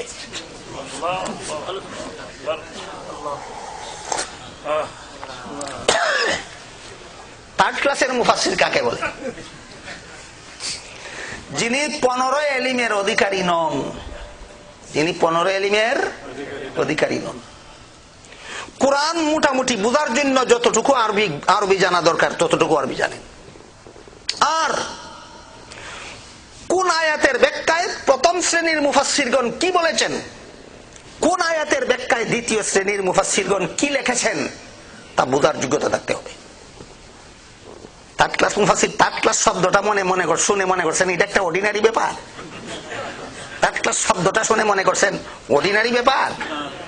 প্রথম শ্রেণীর মুফাসসিরগণ কোন আয়াতের তাফসীর কিভাবে করেছেন, দ্বিতীয় শ্রেণীর মুফাসসিরগণ কোন আয়াতের তাফসীর কিভাবে করেছেন, বুঝার মতো যোগ্যতা যার নাই সে থার্ড ক্লাসের মুফাসসির হতে পারে না।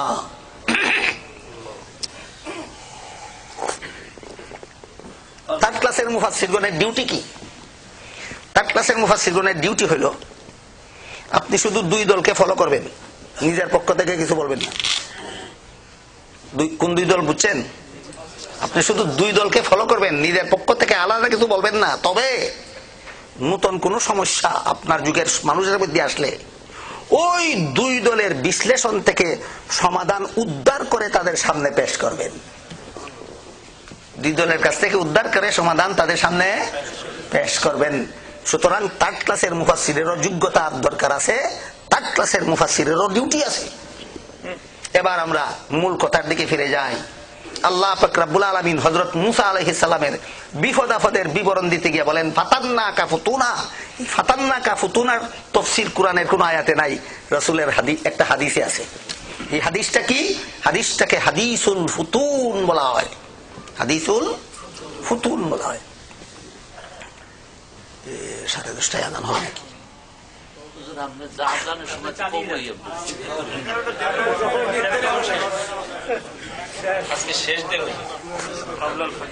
না না, প্রবলেম হতে পারে অনেকের।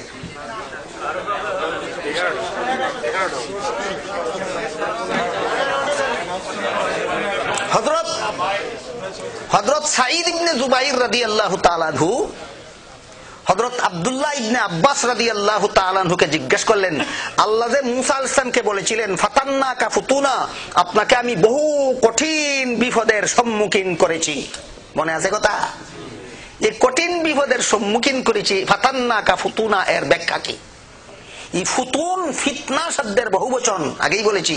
ফিতনা শব্দটাকে কোরআনে 3টা অর্থে ব্যবহার করা হয়। একটা হলো বিপদ, একটা হলো বিপদের কারণ, আর একটা হলো পরীক্ষা।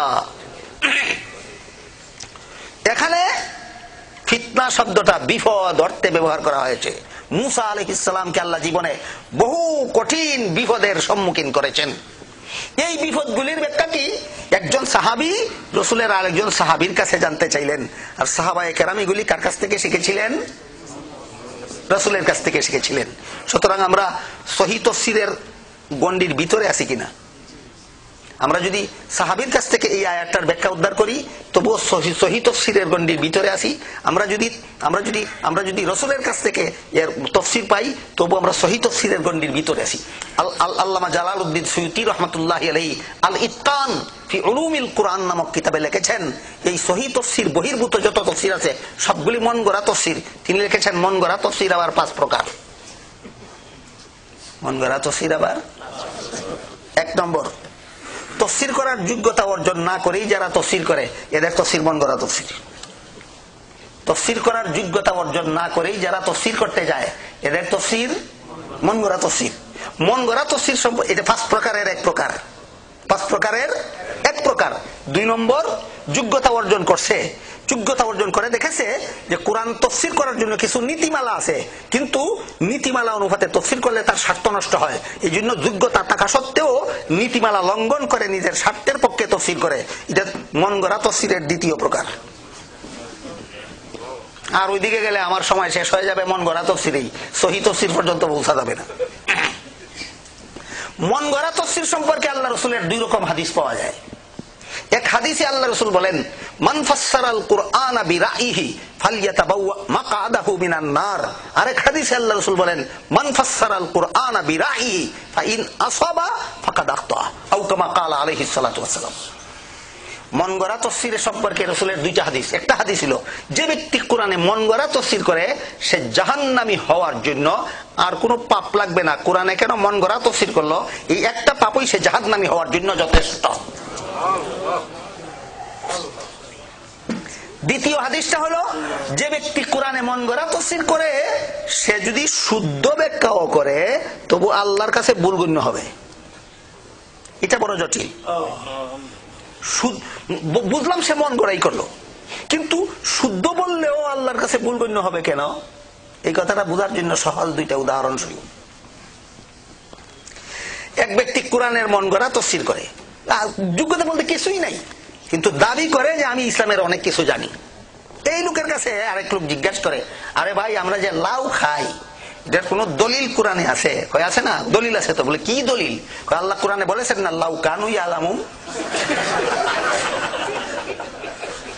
বলেন তো আপনারা লাউ খাওয়া জায়েজ কিনা? না জায়েজ নাই। লাউ কানু ইয়ালামিনের অর্থ তাহলে এটা কি হইল? লাউ খাওয়া জায়েজ এই কথা ঠিকই বলেছে, কিন্তু এই আয়াতে এই অর্থ বুঝায় না। এই আয়াতে এই অর্থ বুঝায় না।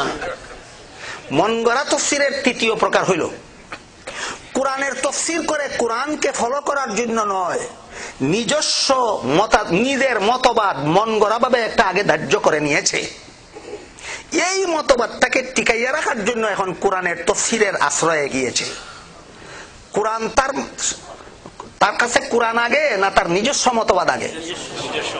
এই ব্যক্তি যদি কোরআনের কোন সহিহ তাফসীরও তার মন গড়া মতবাদ টিকাবার জন্য ব্যবহার করে, আল্লামা জালালউদ্দিন সুয়ুতী আল ইতকান নামক কিতাবে লিখেছেন তার সহিহ তাফসীরও আল্লাহর কাছে মন গড়া তাফসীর গণ্য হবে, কারণ সে আসলেই কোরআনের ফলোয়ার নয়, সে তার মন গড়া মতবাদের ফলোয়ার। মন গড়া মতবাদটাকে টিকিয়ে রাখার জন্য কোরআনের সহিহ তাফসীরের আশ্রয়ে গিয়েছে। এই জন্য আল্লাহ রাসূল বলেন তুমি যদি সহিহ তাফসীর করো তবুও তোমারটা গলত।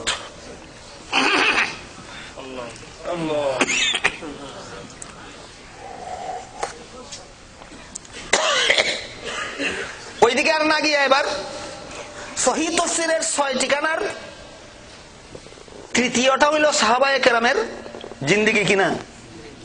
একজন সাহাবীর নাম সাঈদ ইবনে জুবাইর রাদিয়াল্লাহু তাআলা আনহু, আর একজন সাহাবীর নাম হযরত আব্দুল্লাহ ইবনে আব্বাস রাদিয়াল্লাহু আনহু।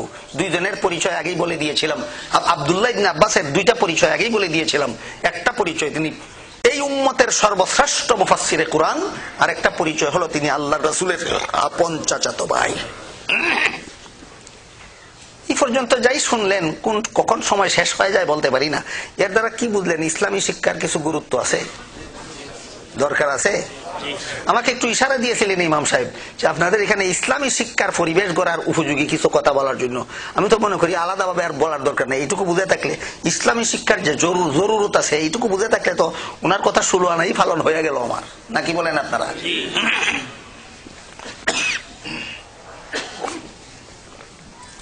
হযরত সাঈদ ইবনে জুবাইর রাদিয়াল্লাহু তাআলা আনহু, রাসূলের আপন চাচাতো ভাই, এই উম্মতের শ্রেষ্ঠ মুফাসসিরে কুরআন হযরত আব্দুল্লাহ ইবনে আব্বাস রাদিয়াল্লাহু তাআলা আনহুর কাছে জিজ্ঞাসা করলেন, আল্লাহ যে বলেছেন ফাতান্নাকা ফুতুনা, আপনাকে আমি কঠিন বিপদ আপদের সম্মুখীন করেছি, এর তাফসীরটা কি? তিনি বলেন, এর তাফসীর অনেক লম্বা, আজকে বলার মতো সময় আমার হাতে নাই, আগামীকাল ঘুরে আসবা তুমি আমার কাছে। পরের দিন সকালবেলা ফজরের নামাজের পরে আব্দুল্লাহ ইবনে সাঈদ ইবনে জুবাইর রাদিয়াল্লাহু তাআলা আনহু আব্দুল্লাহ ইবনে আব্বাস রাদিয়াল্লাহু তাআলা আনহুর ঘরে গেলেন। তিনি এই ফাতান্নাকা ফুতুনার, মুসা নবীকে আল্লাহ কত বড় বড় বিপদের সম্মুখীন করেছিলেন শত্রুদের হাতে, তার বিবরণ দেওয়া শুরু করলেন। ফাতান্নাকা ফুতুনার তাফসীর শুরু করলেন। এখানে বড় বড় 5টা বিপদের কথা বলা হয়েছে। এক একটা বিপদের বিবরণের জন্য অন্তত একটা করে দিনের দরকার। আমি আজকে বলে শেষ করতে পারবো, একটু বলবো ইনশাল্লাহ, আপনারা হতাশ হবেন না, একটু একটু বলবো।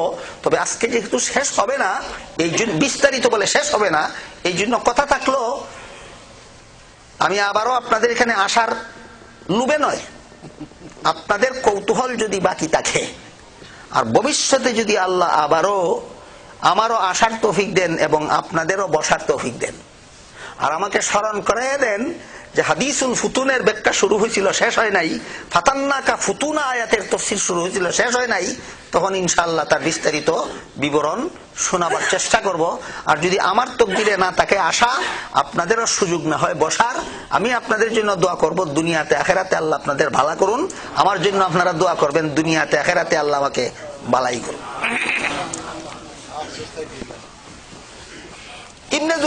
ইবনে আব্বাস বলেন, ইবনে জুবাইরকে বলেন, হযরত মুসা আলাইহিস সালাম যে মিশরের বাসিন্দা ছিলেন, কিভাবে মিশরের বাসিন্দা হলেন সেটা বিগত তারিখে বলা হয়েছে।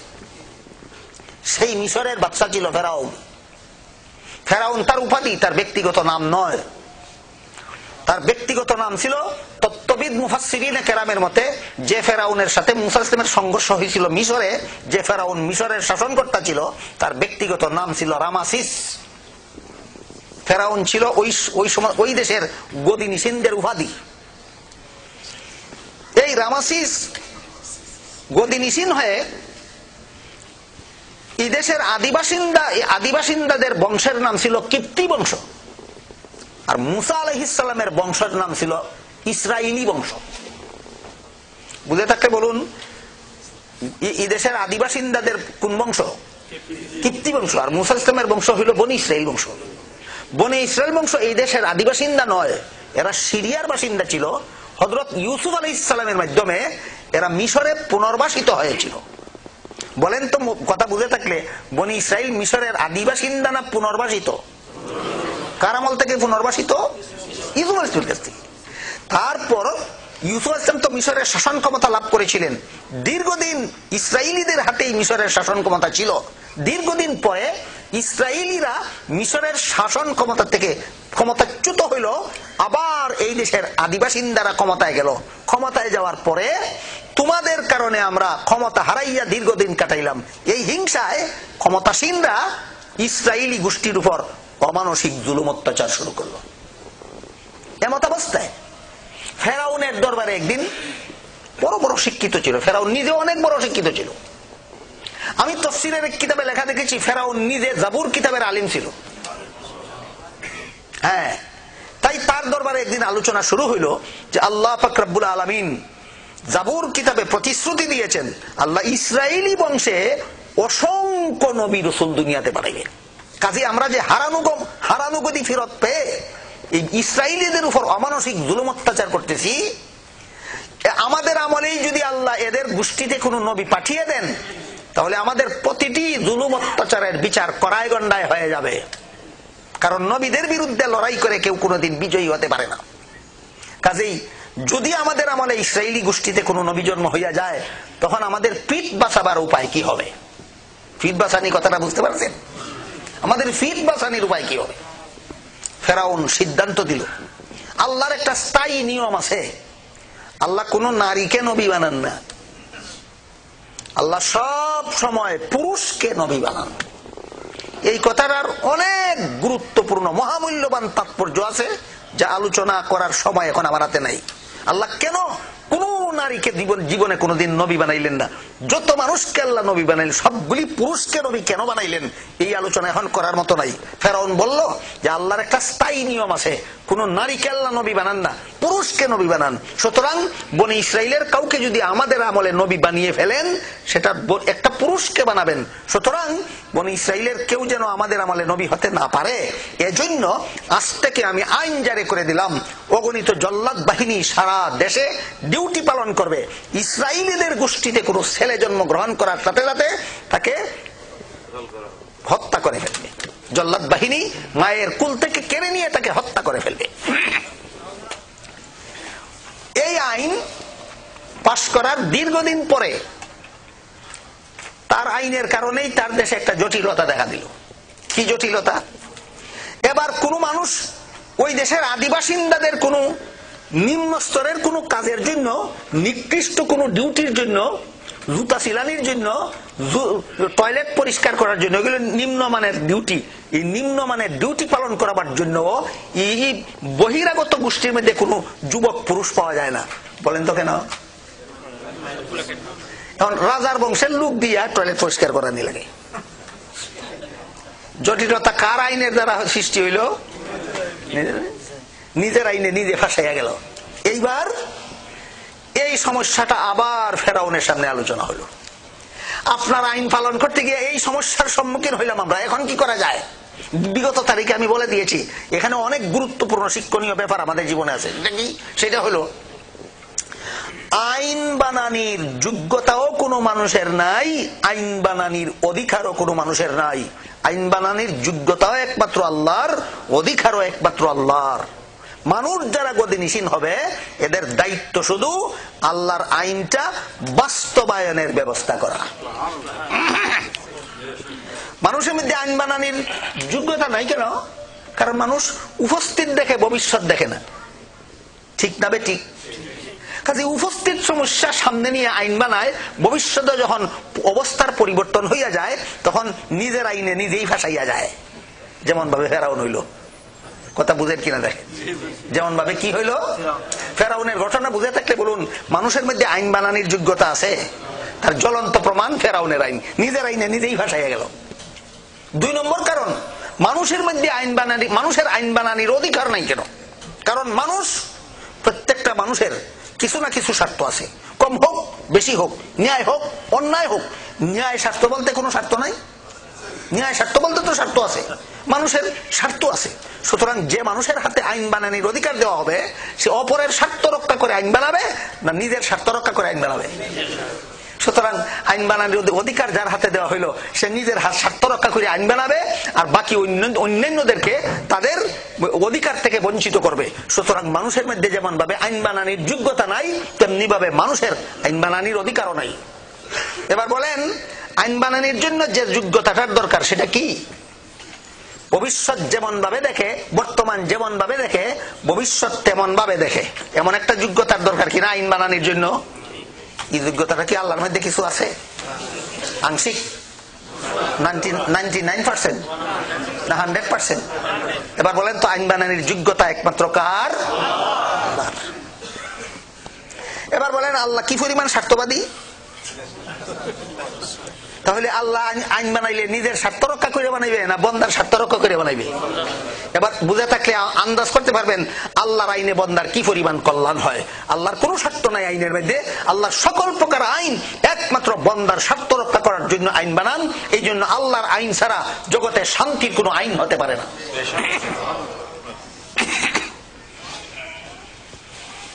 ফেরাউন নিজের আইনে নিজে ফাঁসাইয়া যাওয়ার পরে সংশোধনী বিল উত্থাপন করা হইল নমরুদের ক্যাবিনেটে। নিজেই সংশোধনী আনলো এইভাবে যে যেহেতু আমাদের দেশে লেবারের কাজ করাবার জন্য, আমাদের জন্য বিভিন্ন নিকৃষ্ট মানের কাজ করাবার জন্য ইসরায়েলি গোষ্ঠীতে একদল যুবক টাকা দরকার, এই জন্য নতুন সংশোধিত আইনটা এইভাবে করা হইল যে ইসরায়েলিদের গোষ্ঠীতে প্রথম বৎসর যে সমস্ত ছেলে জন্মগ্রহণ করবে এদেরকে ছেড়ে দেওয়া হবে লেবার বানাবার জন্য, আর প্রতি দ্বিতীয় বৎসর যত ছেলে জন্মগ্রহণ করবে এদেরকে হত্যা করে ফেলা হবে। নবী হওয়ার সম্ভাবনা 100% বন্ধ করার জন্য না, এবার 100 থেকে নেমে 50-তে আসলো না, বুঝতে পারেন নাই কিছু? প্রথম আইনে নবী হওয়ার সম্ভাবনা 100% ছিল না, এখনের আইনে 50-50 হয়ে গেল। প্রথম 50-তে হারুন, দ্বিতীয় 50-তে মুসা, 50-50 আবার 100।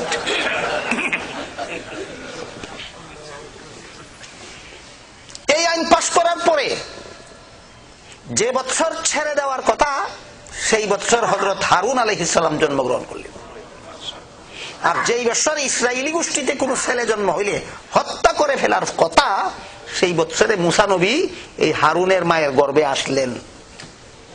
গর্ভে আসলেন, খুব নিরাপদ ভবিষ্যৎ। এতক্ষণের কথা বুঝে থাকলে খুব নিরাপদ ভবিষ্যৎ না বিপদ সংকুল, পায়া কাটা ফুটার সমান। এই পর্যন্ত ইবনে আব্বাস পৌঁছার পরে থামলেন। ওই হাদিসুল ফুতুন, ইবনে জুবাইর জিজ্ঞাসা করলেন থামলেন কেন? বলে আল্লাহ যে মুসাকে বলেছেন ফাতান্নাকা ফুতুনা, এর তাফসীর যে তুমি শুনতেছো, বহু কঠিন বিপদের সম্মুখীন করেছি আমি তোমাকে। কঠিন বিপদগুলির মধ্যে এইটা একটা বিপদ যে মায়ের গর্ভেও হত্যার ফরমান থেকে নিরাপত্তা নাই।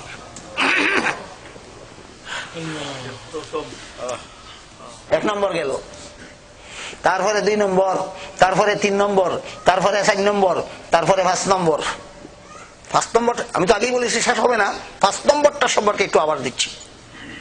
হযরত মুসা আলাইহিস সালাম এই 2 নম্বর, 3 নম্বর, 4 নম্বর পার হইতে হইতে অবস্থা এমন হইল যে মুসা আলাইহিস সালাম স্বয়ং ফেরাউনের পালক পুত্র হিসাবে ফেরাউনের ঘরে লালিত পালিত হইতে লাগলেন। আল্লাহ ব্যবস্থা করে দিয়েছেন। কিভাবে ব্যবস্থা করে দিয়েছেন তার বিস্তারিত বিবরণ ওই 5 দিনে হজটা শুনলে বুঝবেন। ফেরাউনের ঘরেই হযরত মুসা আলাইহিস সালাম লালিত পালিত হইতে লাগলেন। যখন মুসা আলাইহিস সালামের বয়স 30 বছর, একদিন হযরত মুসা আলাইহিস সালাম রাজপুত্র হিসেবে পরিচিত, ফেরাউনের পালক পুত্র মুসা। বলেন ফেরাউনের ঘর 30 বছর পর্যন্ত মুসা নবী কি কোন পরিচয়ে পরিচিত? রাজপুত্র, রাজপুত্র, রাজপুত্র মুসা। রাজপুত্র মুসা মিশরের শহরের অলিতে গলিতে ঘোরাফেরা করতেছিলেন। এমন সময় দেখলেন ওই কিপ্তি বংশের একটা লোক ইসরায়েলি বংশের একটা লোককে অত্যাচার করতেছে, মারপিট করতেছে। ইসরায়েলি গোষ্ঠীর লোকটা তার বংশের মানুষ হিসেবে চিনে নয়, রাজার পুত্র হিসেবে চিনে। বলে যুবরাজ একটু দয়া করুন, এই লোকটা আমাকে জুলুম অত্যাচার করতেছে, মারপিট করতেছে, আপনি আমাকে বাঁচান। হযরত মুসা আলাইহিস সালাম মারপিট থেকে রক্ষা করার জন্য ওই লোকটাকে ঘুষি দিয়েছিলেন। কেউ যদি খুব রাগান্বিত হয়ে কাউকে মারপিট করে, মারিস না বললে থামে, আর 2-1টা চড়চাপ্পড় দিতে হয়। দেখি হত্যা করার জন্য না ফিরাবার জন্য? এক হাদিসে আল্লাহ রাসূল বলেন উনসুর আখাকা জালিমান আও মাজলুমান, তোমার ভাই যদি মজলুম হয় তবুও তারে সাহায্য করো, তোমার ভাই যদি জালেম হয় তবুও তারে সাহায্য করো। প্রশ্ন জাগে, মজলুমকে সাহায্য করা তো সহজ কথা, বুঝে আসে, জালিমকে সাহায্য করবো কেন? হাদিসের ব্যাখ্যায় লেখা আছে জালিমের সাহায্যই হইল তাকে জুলুম থেকে ফিরাও, কারণ জুলুম থেকে ফিরাইলেই সে আর জাহান্নামী হবে না। সুতরাং জালিমকে জুলুম থেকে ফিরানোটাই তারে সাহায্য করা। এই হাদিসটা বুঝে থাকলে বলুন, মুসা আলাইহিস সালাম ওই জালিম লোকটাকে ফিরাবার জন্য ঘুষি মারলেন, এটা কি তার দুশমনি করলেন না সাহায্য করলেন?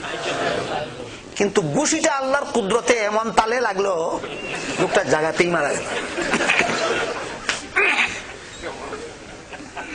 ঘটনাক্রমে এখানে আর কেউ ছিল না, 3 জন, ইসরায়েলি, কিপ্তি, যুবরাজ। যুবরাজকে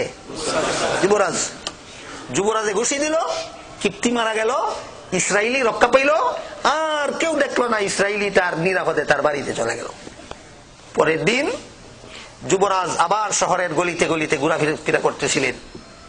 ওই ইসরায়েলি লোকটাকে ওই দিন আরেকটা কিপ্তি লোকে মারপিট করতেছিল।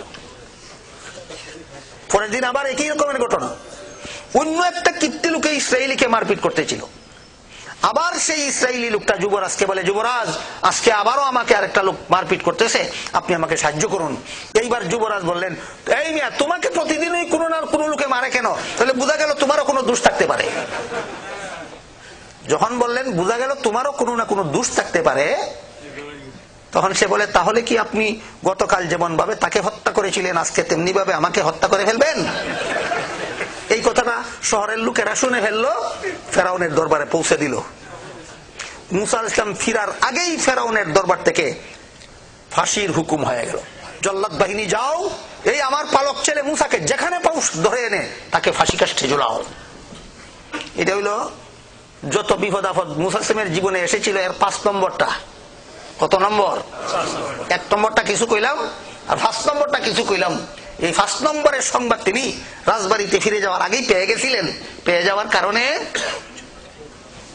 কারণে এই দিন আর বাড়িতে ফেরত না গিয়ে দেশান্তর হয়ে যাইতে যাইতে যাইতে যাইতে আরেক দেশে হযরত শুআইব আলাইহিস সালাম ছিলেন, সেই দেশের পয়গম্বর, সেখানে গিয়ে উপস্থিত হলেন।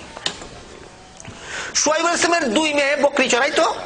বিকালবেলা বকরিকে কুয়ার পানি পান করাবার জন্য বসেছিল, ছেলেরা ভিড় করতেছে, এই জন্য তারা পিছনে বসা ছিল। হযরত মুসা আলাইহিস সালাম দেখলেন এরা বড় অসহায়, এই জন্য হযরত মুসা আলাইহিস সালাম আমরা কি একটু লেট করবো? কারণ